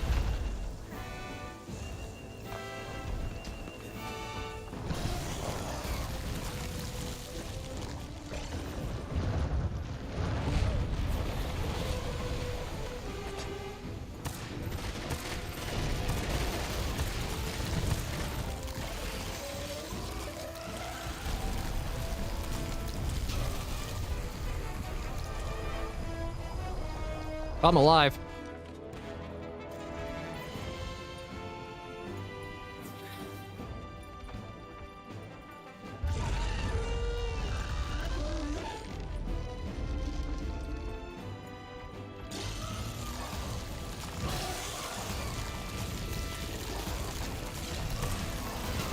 Ow. Oh no, it did the firing laser meme.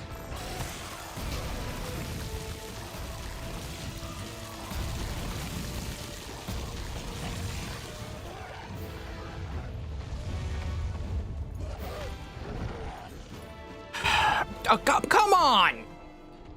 I thought it was gone.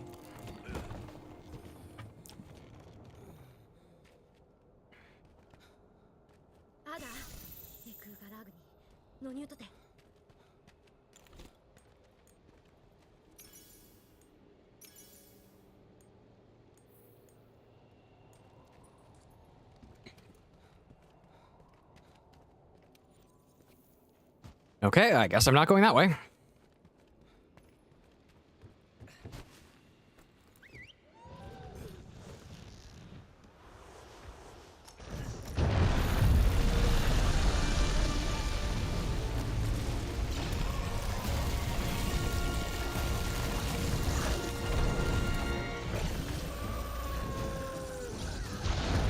Okay.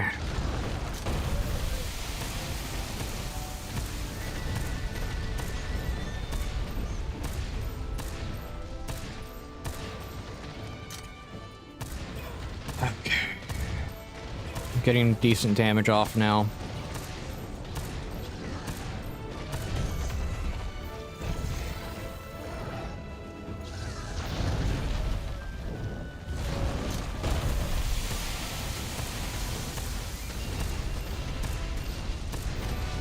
Hit his torso, the weak point.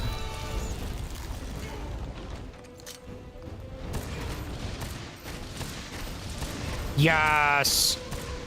Eat bullets.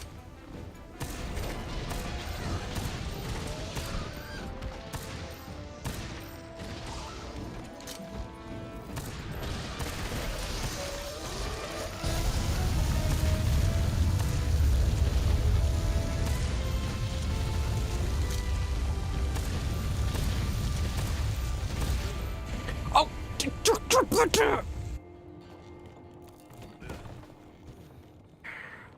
I thought I was able to avoid it. I was wrong.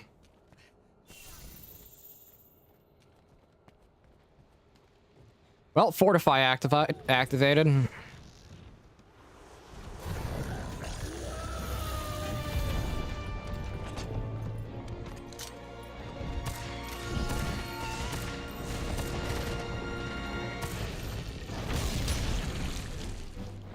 Yeah, no.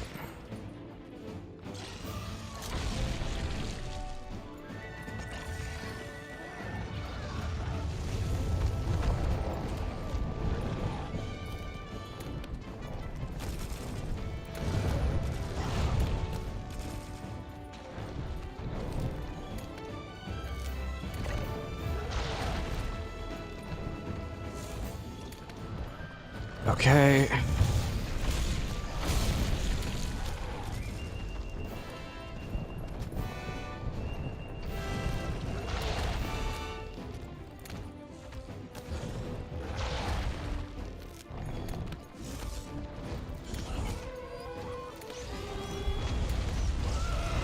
Perfect.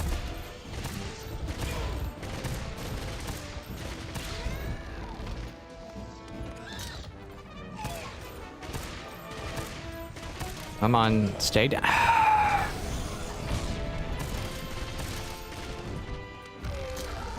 From the oppressor. My brain, whenever I hear freed them from the oppressor, I think of Spartacus from Fate Go for some reason.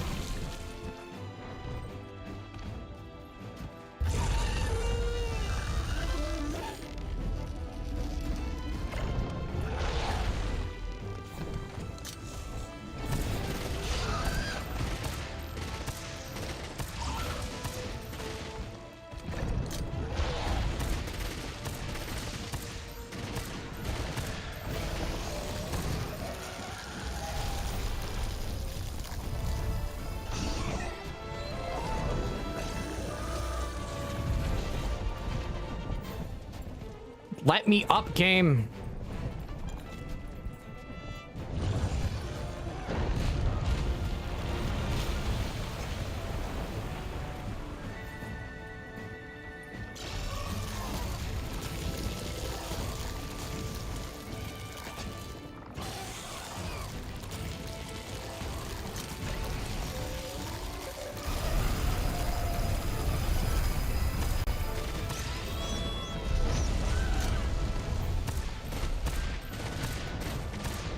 Okay.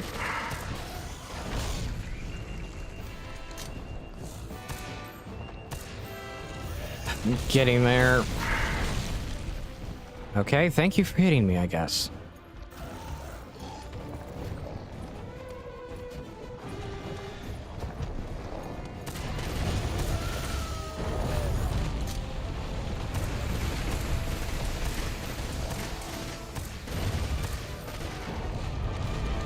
Come on.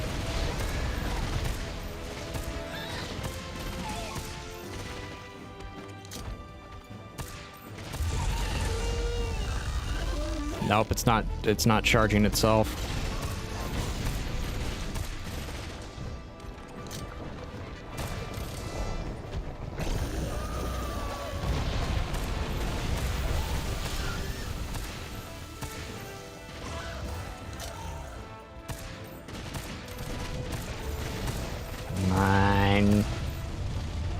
I think it's nearly dead. It's just a matter of getting there.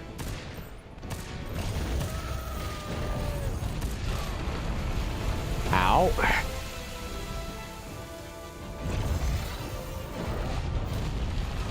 Oh, come on!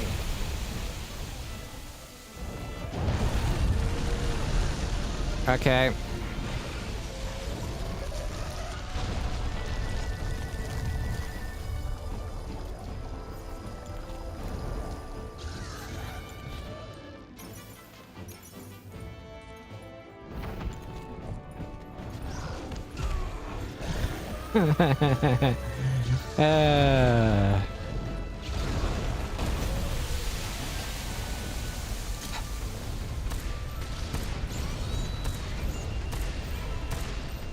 There we go. Go to Pierce 1. Welcome back.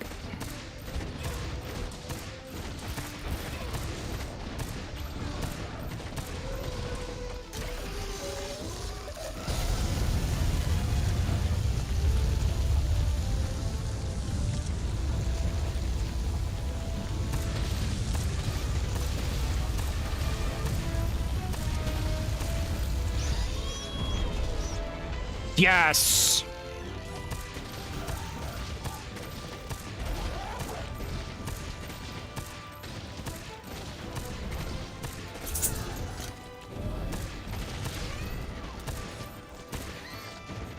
Oh, I'm burning. I'm burning. I'm burning.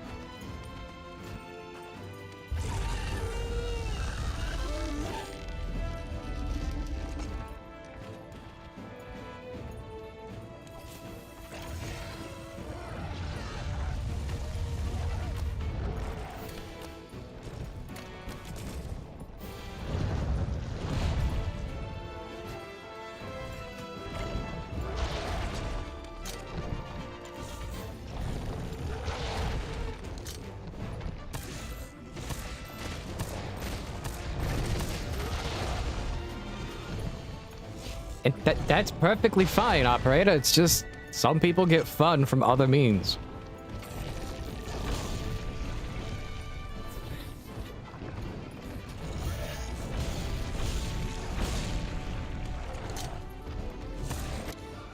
Yes! It's dead.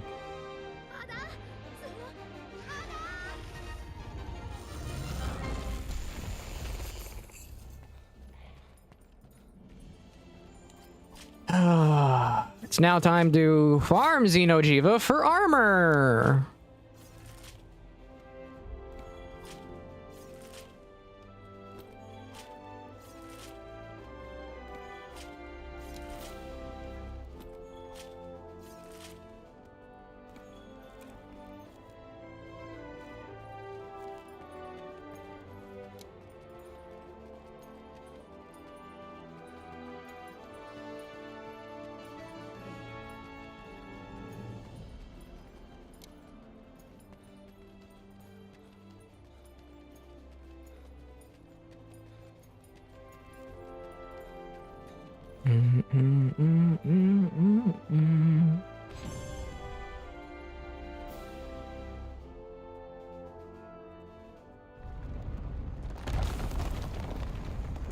There we go.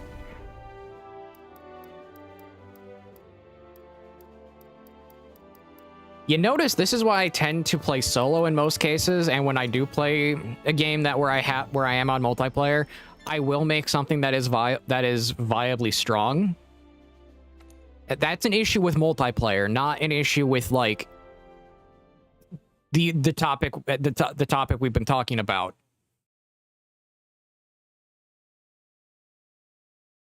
And how multiplayer games tend to be forced into the position of you either play optimally and the most efficient, otherwise you don't play multiplayer because people get angry at you.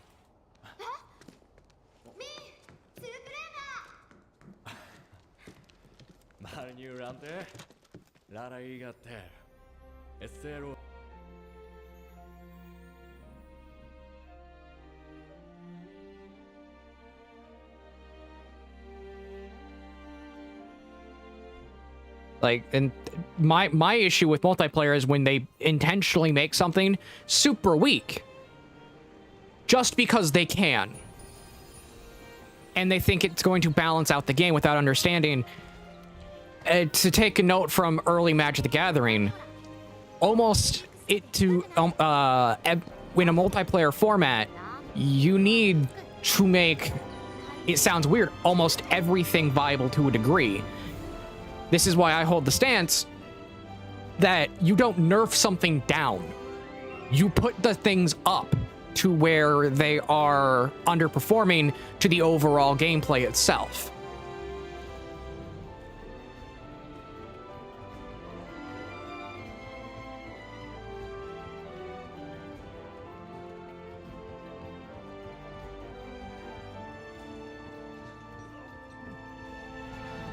And that need to make sure everything is in line is why I don't tend to play multiplayer games, for the fact I don't tend to play multiplayer games unless I can run just about anything. It's why, like, with Helldivers, it sounds stupid.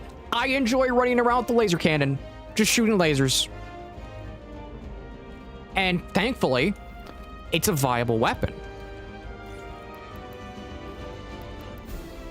But do people consider that a bad playstyle? Yeah, because you're just running around with the laser cannon.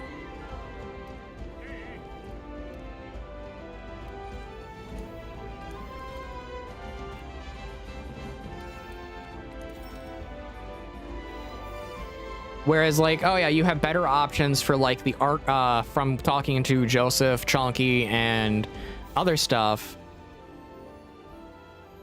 And, like, yeah, you have arc throwers, you have various forms of weapons, you have a bunch of different things that are considered good, but I don't find them fun.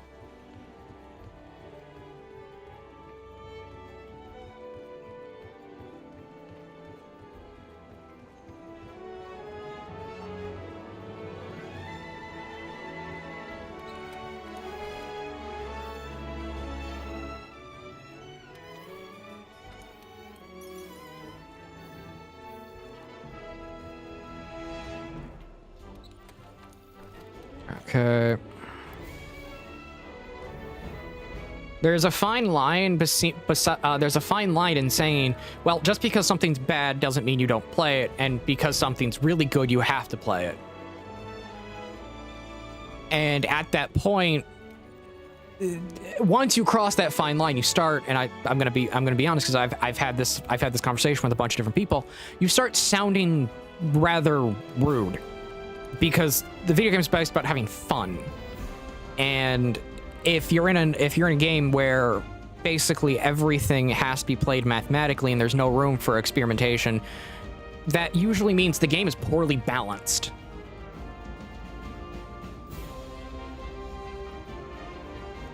Like, usually if there is no room for experimentation or the random weird fun builds in a game, then at that point it usually means balance is terrible between what is available to the player and what's available to the enemy.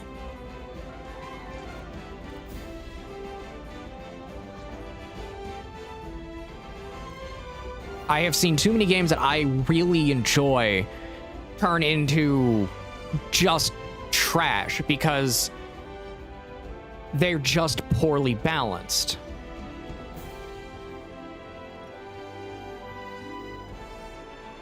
It's like Hunt Showdown. Hunt Showdown used to be really fun, but then they turned everything into what it is now, and it's pretty bad.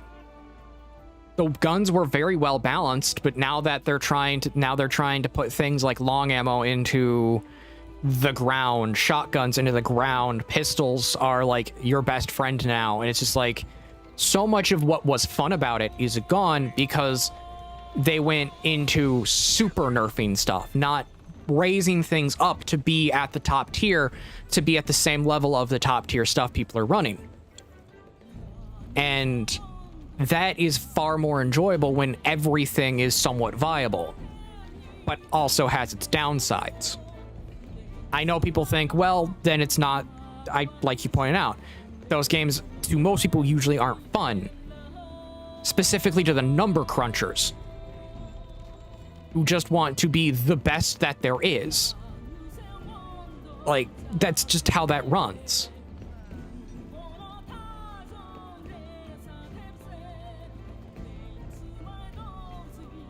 Like, I remember one game that was super well balanced, but it was but no one really played it because they didn't have, as I put it, they didn't have the means of just automatically winning every time. And it was I forget the name, but it was Gladiator something.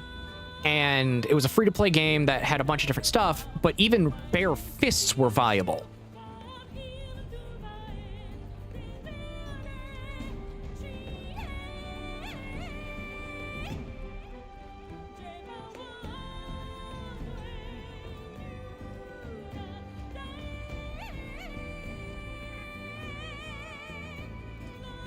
I want to find that game again, but I think it got taken off Steam most likely.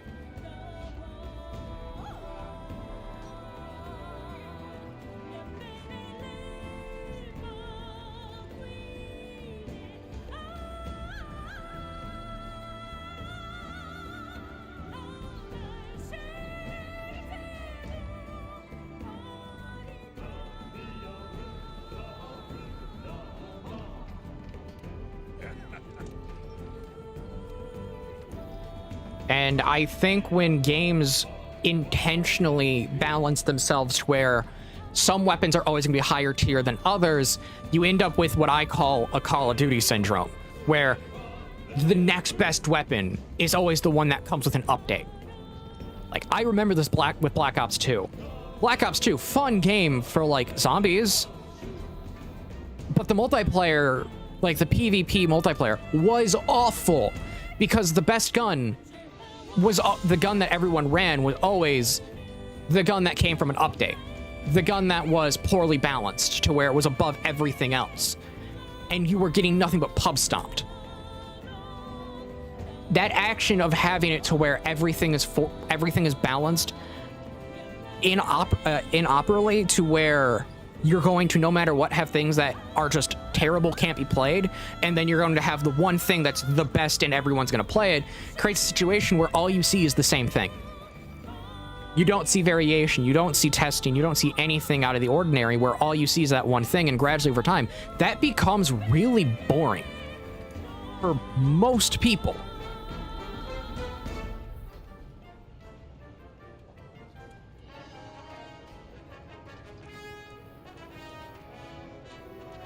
In which that action of just basically making it to where everyone runs the same thing, it's what I think is genuinely killing most franchises. And what again I point to Expedition 33, in which they made it to where not everything is on par with each other, but if you want to run a free aim party, you can run a free aim party. If you want to run a base attack only party, you can run a base attack only party. If you want to run a party consisting of a base attacker, a free aimer, and a tank, you can. If you want to run all healers, you can.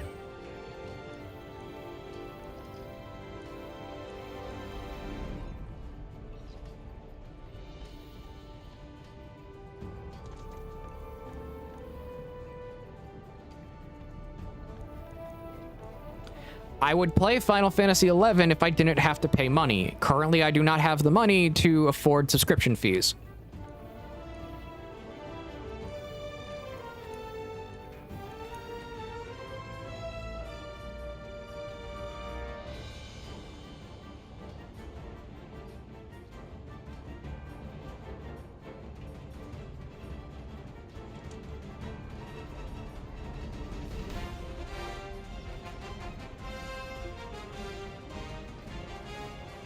Like, there are a lot of games I'd love to play that are really well balanced, where you can do just about anything you want in them.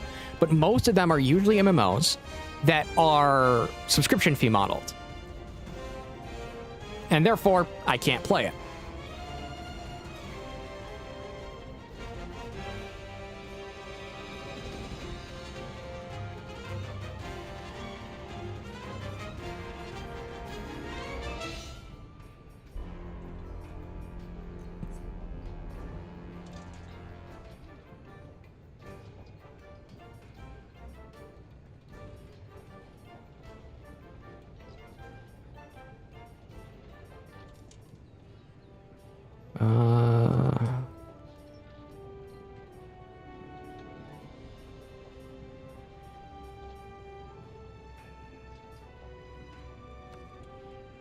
do that.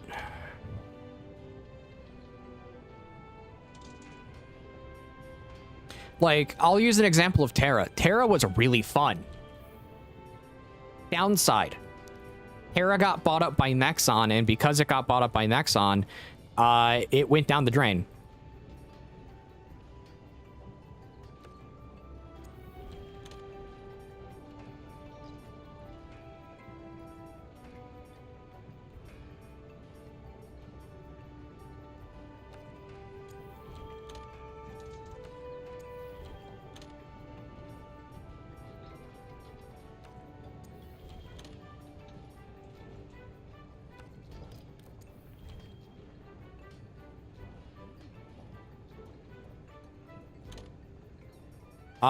You don't get arc tempered until, like,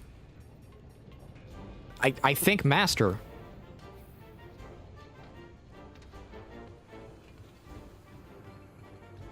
Wait, Tuna is out? Where is Tuna? What Tuna?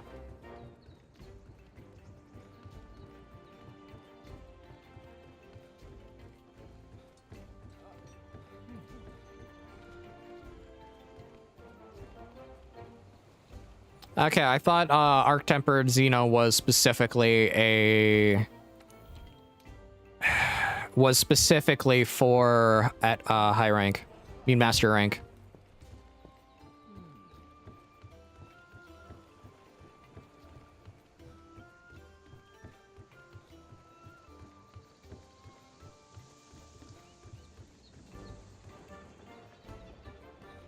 Oh. Wilds. I don't really care about wilds anymore, I'm gonna be honest.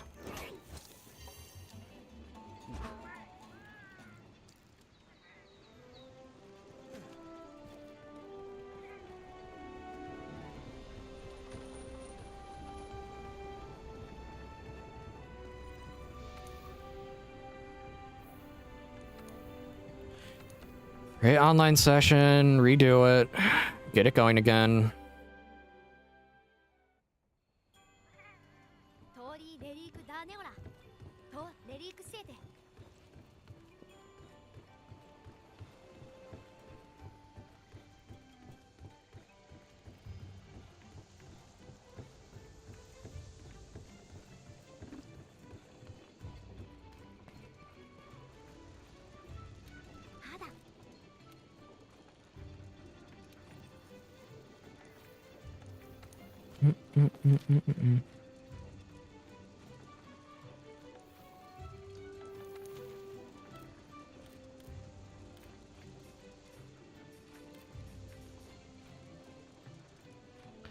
Hunter rank, not high enough.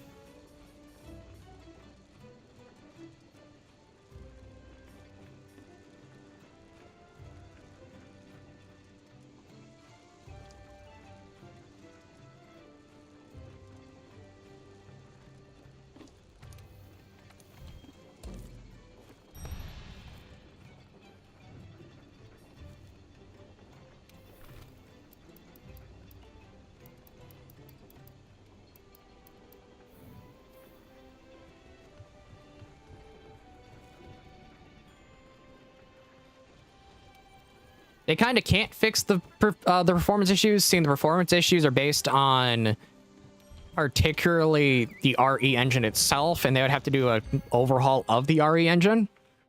Seeing the RE engine was more or less designed for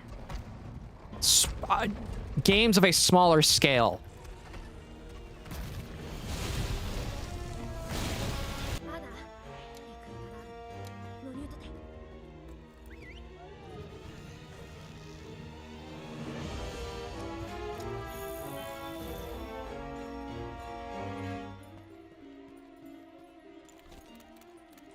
Whereas, like, with Resident Evil, it handles the game very well. I think the Dragon's Dogma and Wilds show just why the system isn't very good.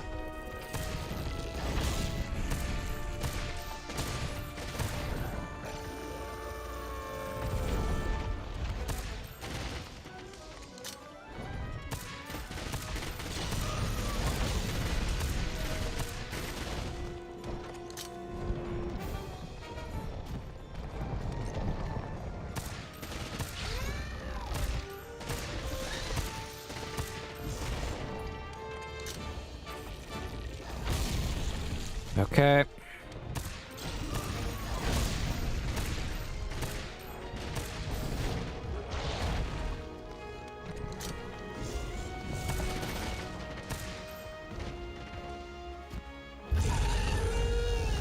Oh no! It roars.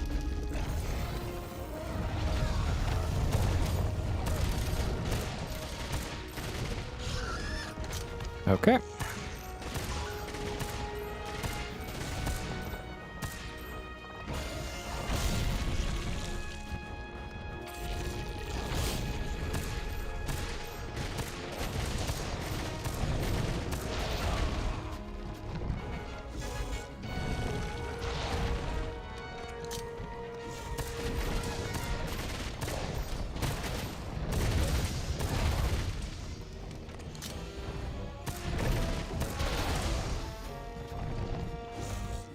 Stop doing that.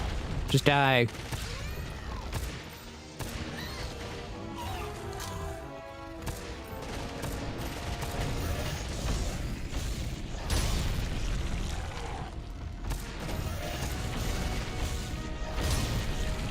I'm alive.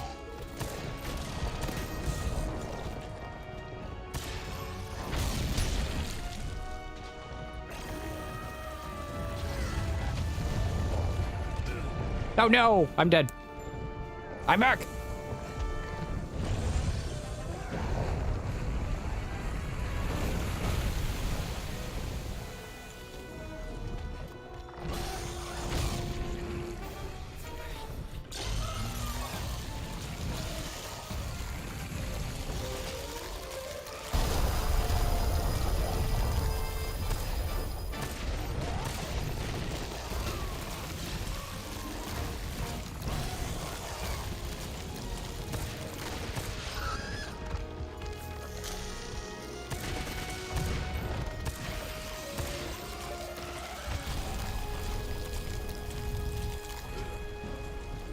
I thought it was closer and I could roll through it. I was wrong. It was very far away.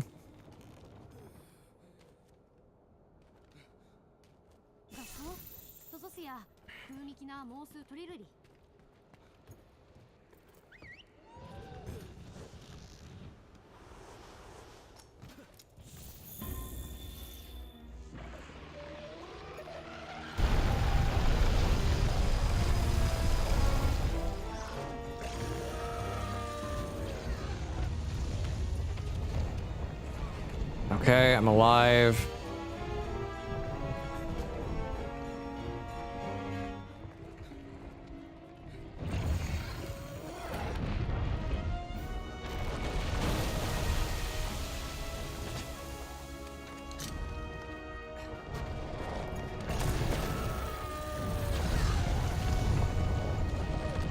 Hey, I avoided it.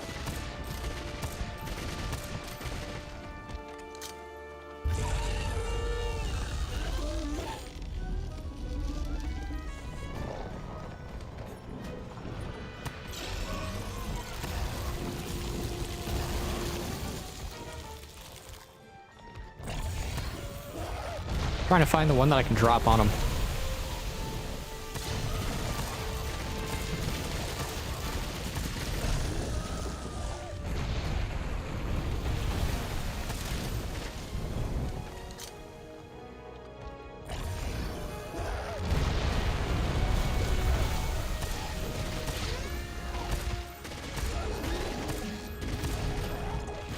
Okay.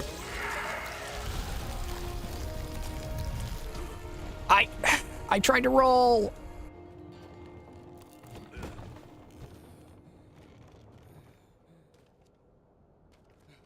I'm gonna push towards master rank at this point.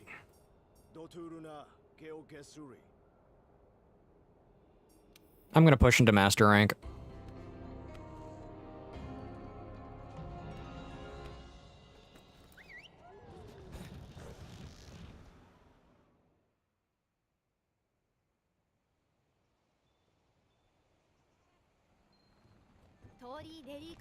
I'm just gonna push into master rank.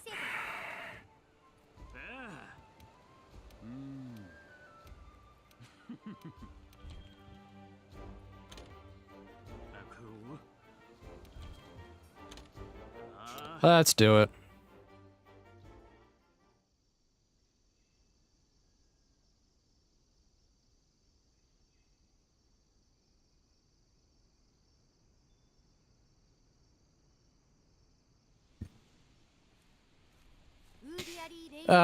The walk and talk segment.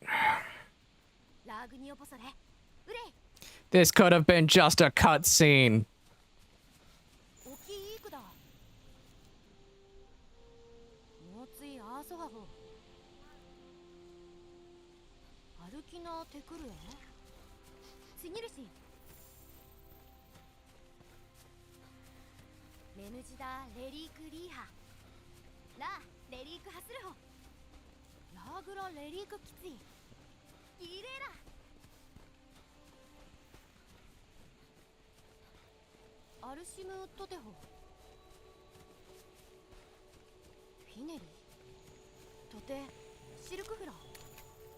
Just hurry up.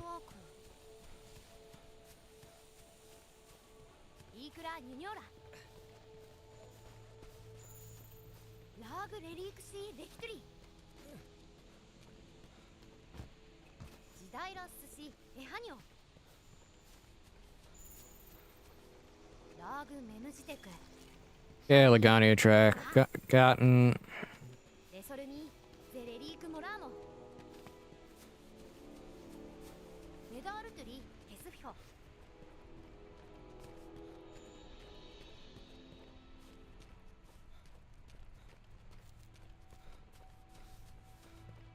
Almost there.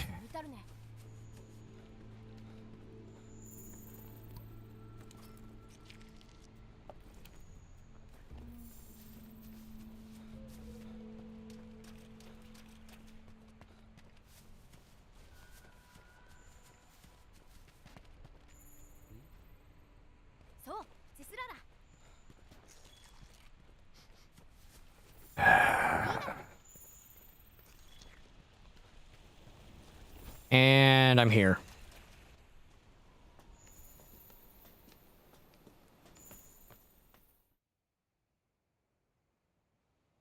That texture does not look right.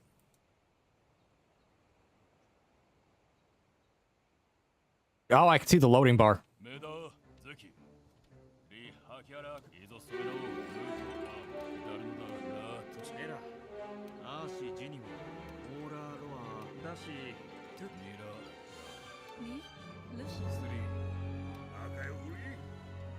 And here we go.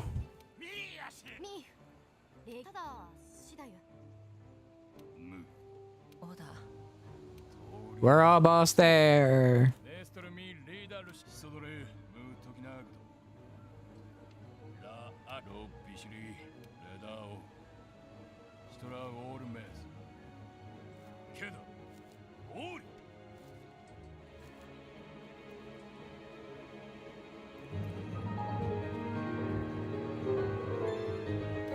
MR1, let's do this.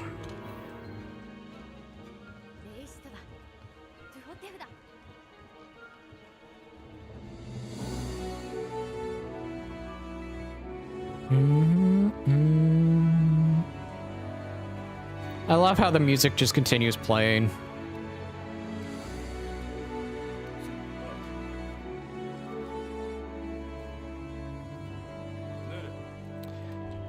Let's do it. To the airship.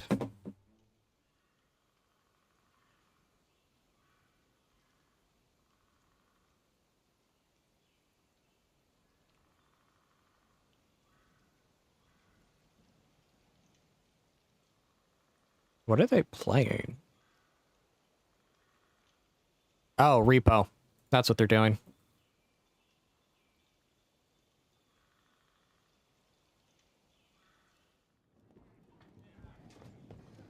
Skip the cutscene again.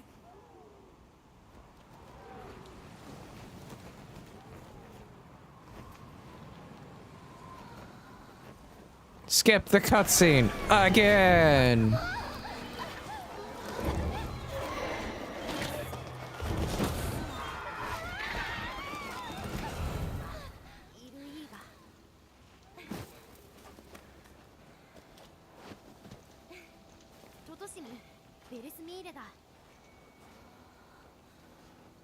Okay. Gonna get my favorite armor. Well, layered armor.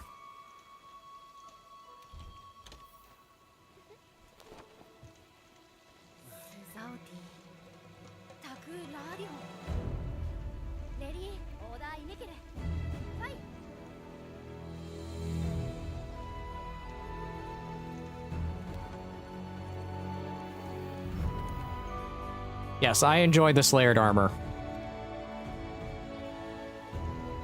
Like, everything but the hat I enjoy.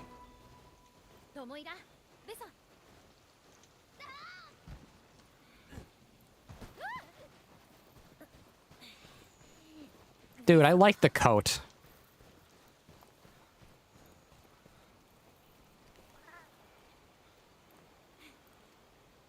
Yeah, I love the coat.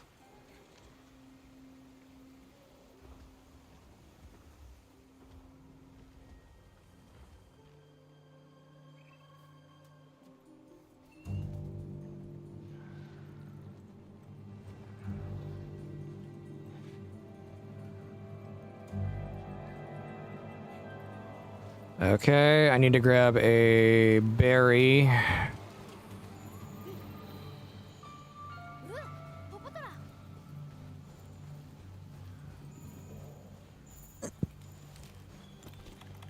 Hot drink.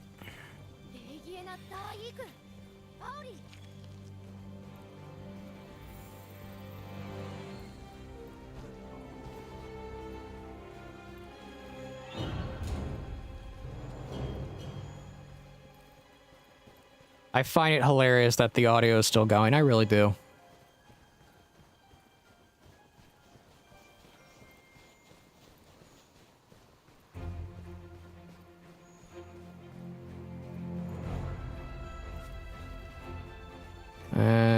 Grab that.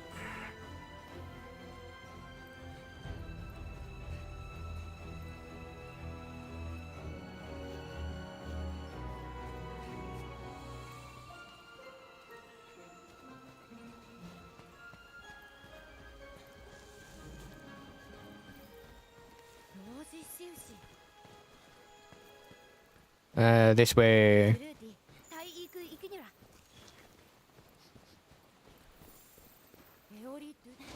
Beerotodist, I think? I think it's Beerotodist. Beerotodist, yep.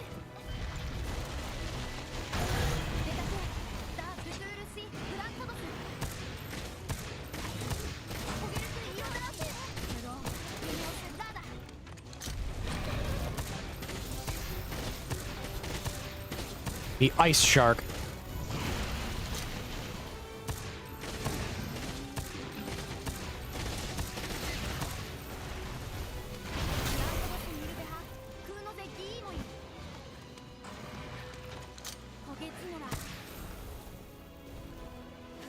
Yep, Bunbaro next.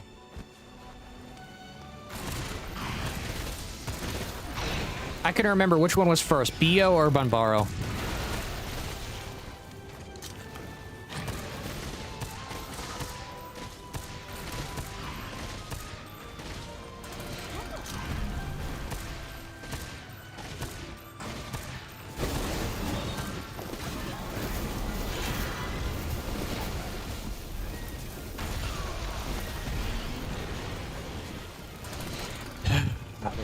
Run over here for a minute.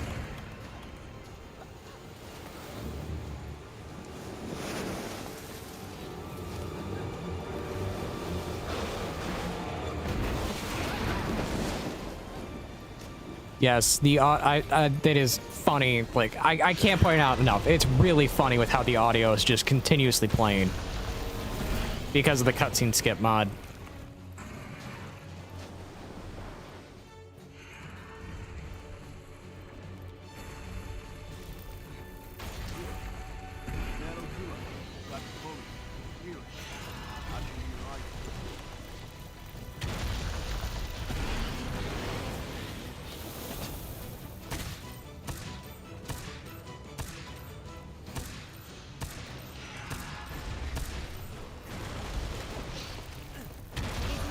Oh, come on!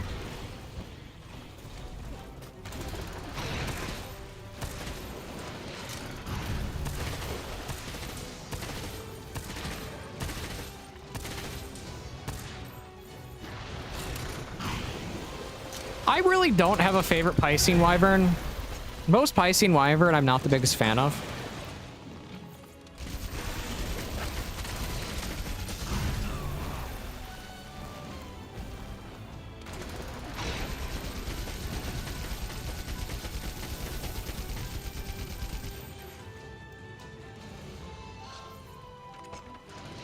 Yeah, I'm not the biggest fan of them. I get why people like them, but it's also the moment of like, not my favorite.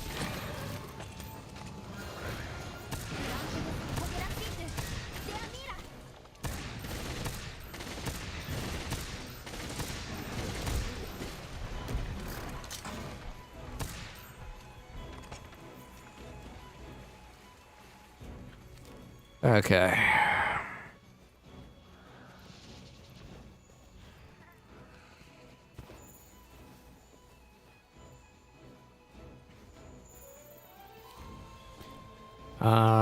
Head back into... There's no hot spring over here. Okay.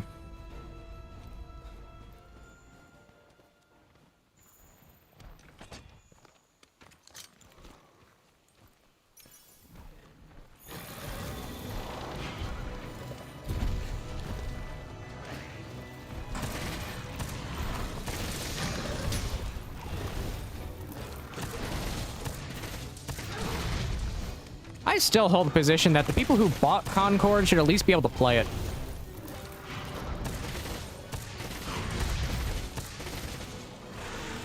As bad as the game was, they bought it.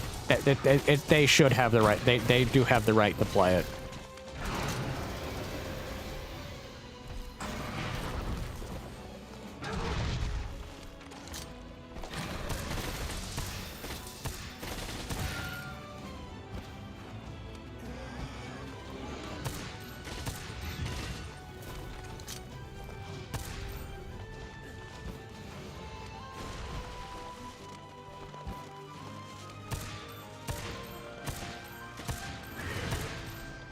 I'm just gonna keep shooting it.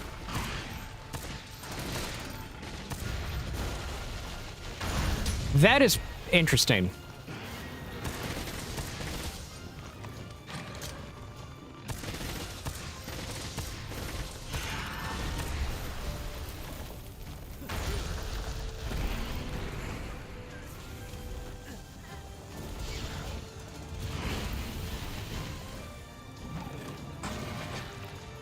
True, they were refunded.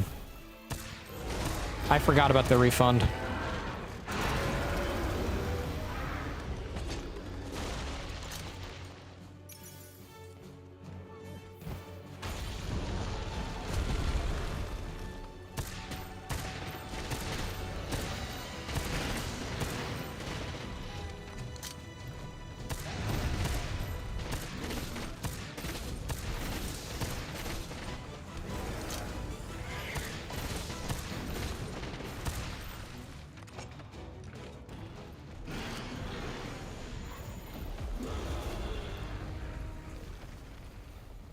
It could be seen that way. It absolves them from providing any means to continue.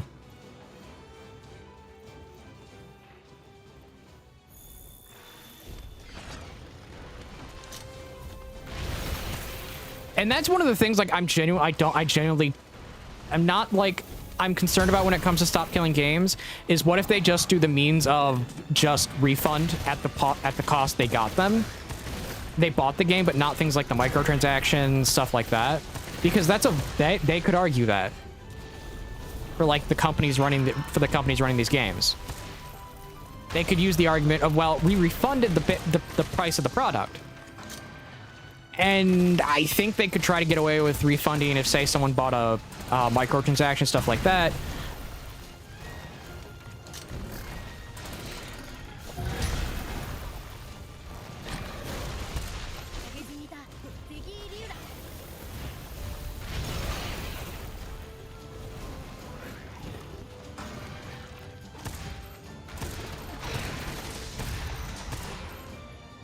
Okay.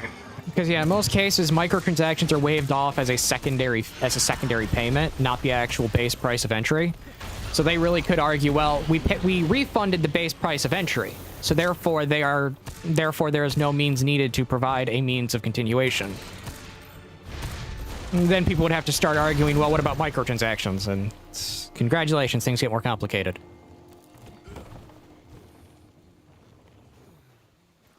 Yeah, that's another court case right there.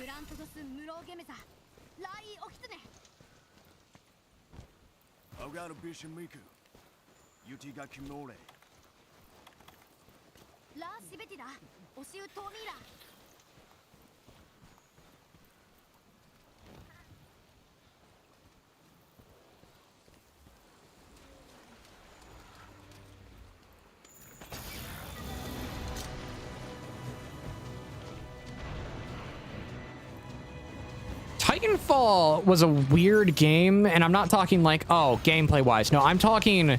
I was in Titanfall 1's beta. And the beta ran perfectly fine on my computer. Full release ran terribly.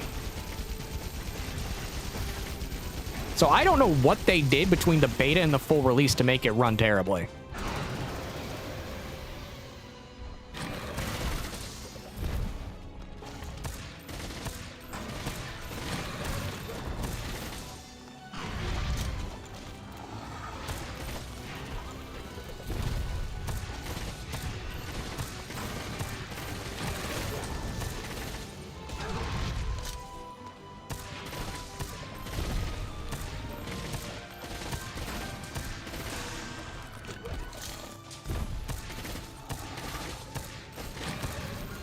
Go down already.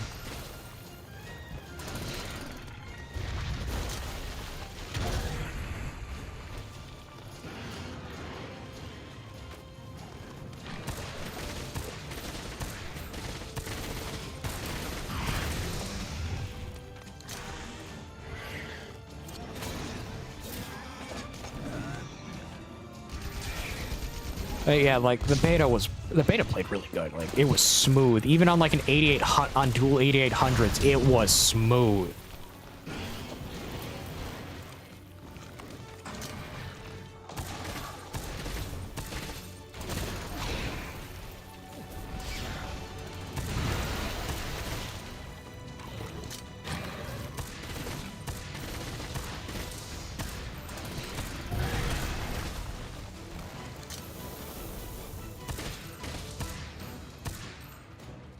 Stop running away.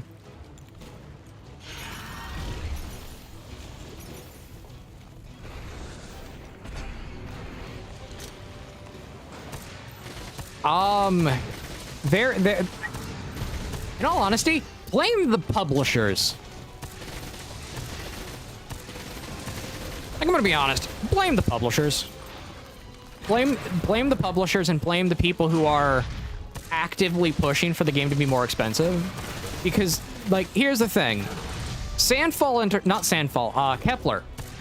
Interactive makes it very clear that they will sell, they will just, all they really do is they take a small portion of the cut. Meaning the game can be sold at a lower price while also having it to where an initial investment goes into the studio that's making a game.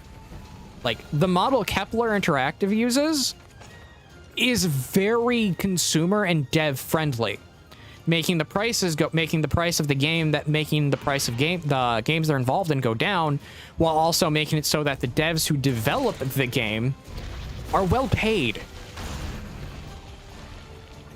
for the fact that they're looking at long-term gain instead of short-term massive gain. And I think that is genuinely how you should handle how most game companies should work, for the fact that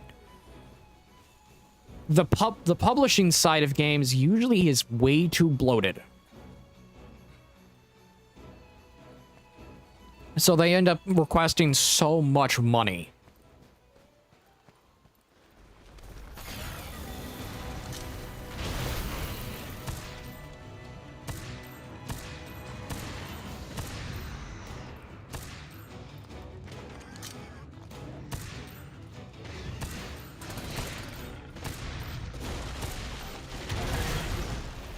Yeah, I fainted.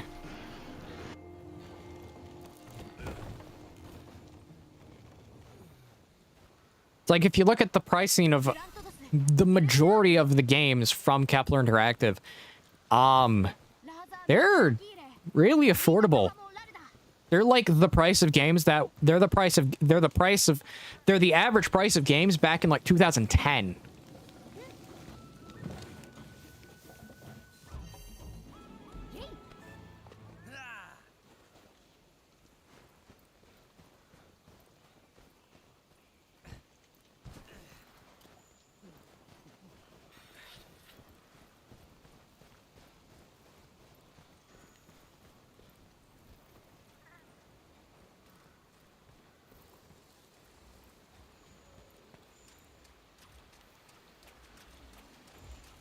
And by giving the devs the ability to do what they need to do, you also end up with a product that, for most part, tends to be good.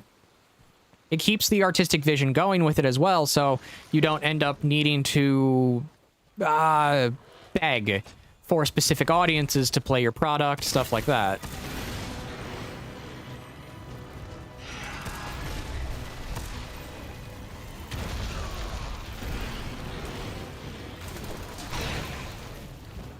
Yes, the ability to self-publish is pretty much really easy now. Like, terribly so. It's that easy. Like, to a degree that it's almost funny with how often you end up with people publishing products that are absolute garbage for a quick buck. But then you end up with the people who actually, you know, take their time, make a proper game, do everything required to put out a good product, and you end up with something that is, at the end of the day, a good product.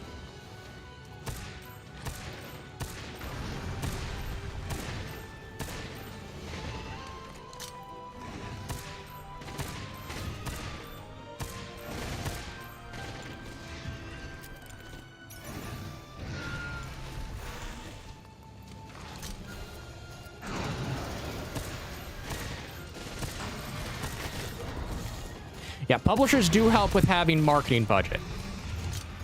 But I'm gonna be honest, in this day and age, how hard is it to email like a few big-time YouTubers, get in contact with them, do a basic like one-time payment, and call it done?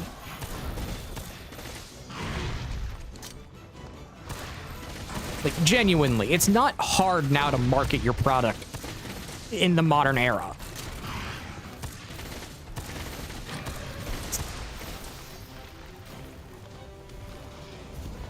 Yeah, that's like that's the thing. Just hit up a big time YouTuber, YouTuber, Twitch streamer, Kick streamer, heck, even Rumble.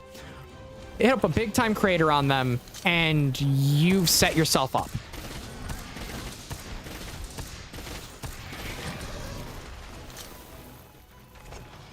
Like, I'm gonna be honest. If someone went to Kirsch or Kirsha, the spicy fox lady, as Asmongold calls her, and you play their game, it's gonna succeed.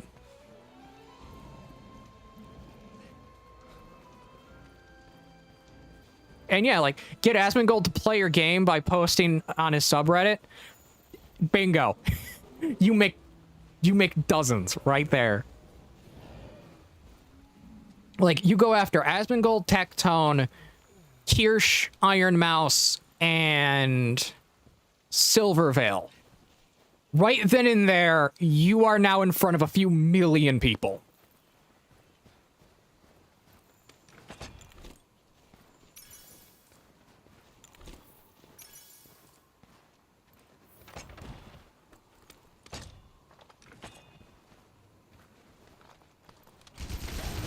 Hey, Asmongold is neat. So is Tectone.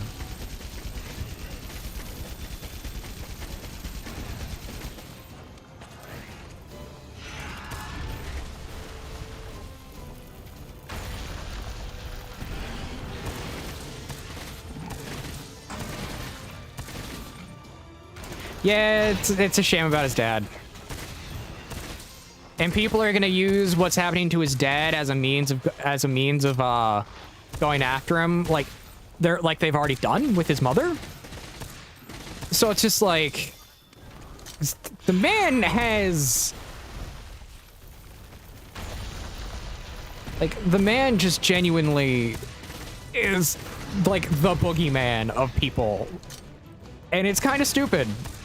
Because, like, you look at Tectone, you look at Asmongold, they have allegations about them that can't be proven.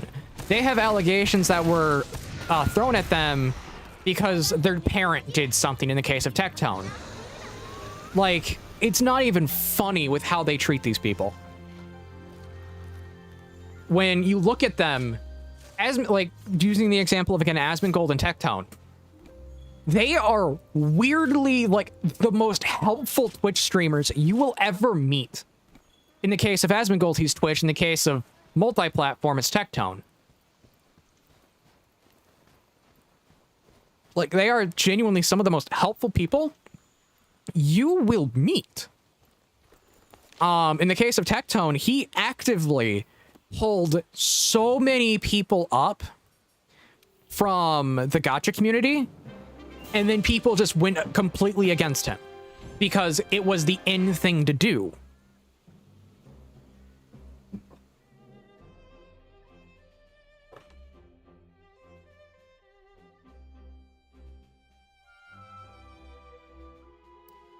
Yes, and that's one of the things that people went against Tectone with, is his dad did something that landed him in a court case and got him in prison, but Tectone's done nothing wrong. At most, he's had a divorce, and the story of that marriage is they both agreed that they really do need to divorce.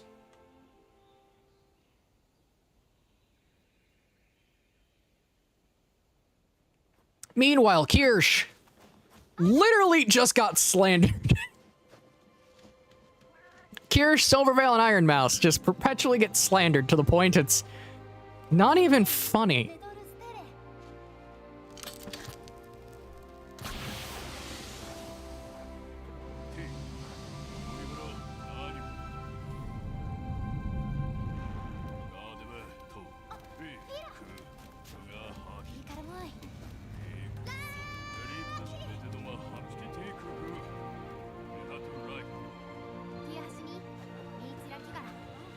When it comes to the OnlyFans thing, I don't have an opinion.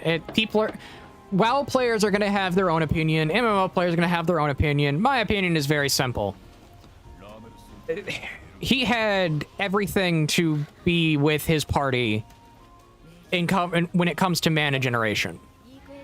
All he had to do was use his items. And in that form of retreat, in any game, yeah, you run, but if your ally is aggroed, you help your ally.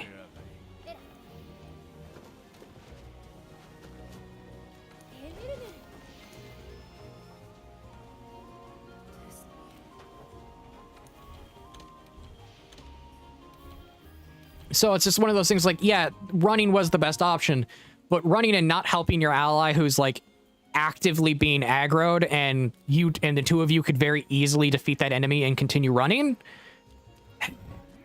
That's where it's like, okay, dude, you could have did a little better.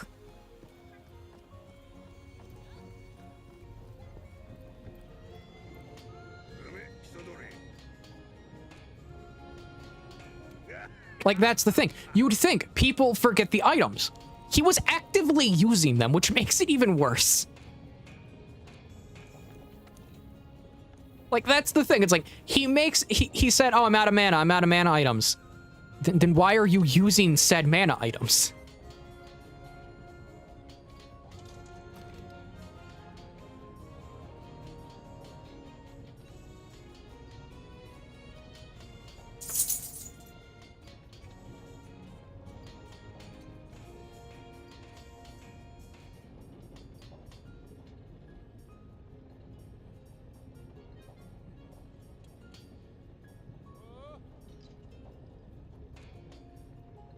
Okay.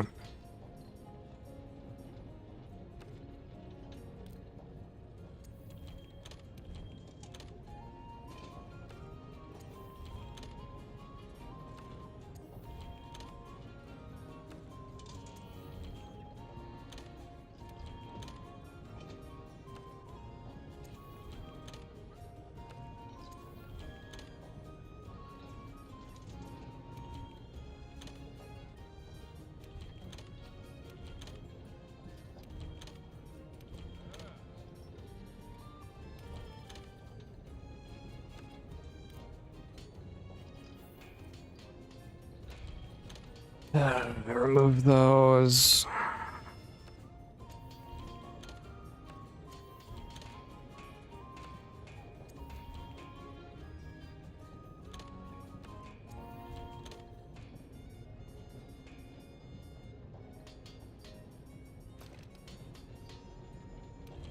I don't need that on my item bar.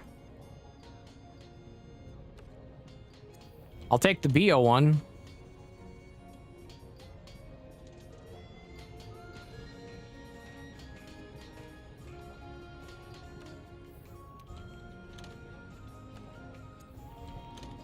Okay, so that's a health boost 2, earplugs 1.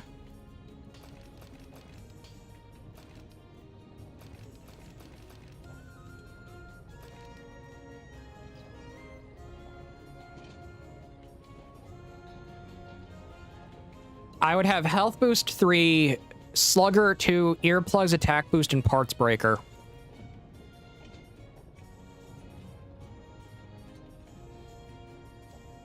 It's not the Mushroom-mancer I want, because Mushroom-mancer is objectively my favorite skill.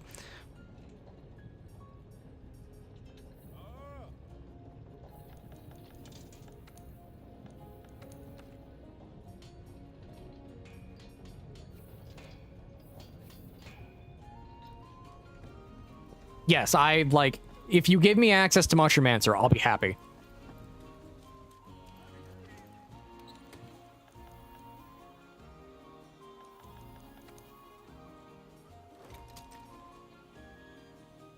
This is why I love this armor. It looks good with most helmets.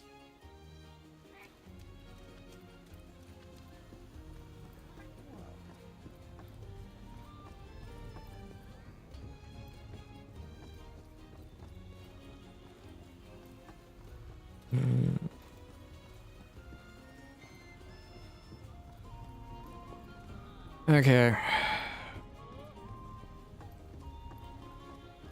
I think I'm going to call it here for the night, and then we can pick up, Master Rank. What day is today? What day is today? Tuesday?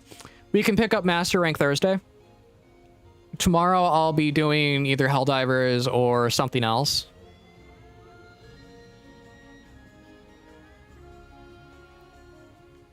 So, let me raid out on YouTube. Not on YouTube, on Twitch. We will raid out to Rico, because he is playing with Captain Naomi, Kayla, and Captain Joseph. Now, with everything said, thank you for coming. God bless and be safe. I will see you tomorrow at 6 or 7 o'clock at night.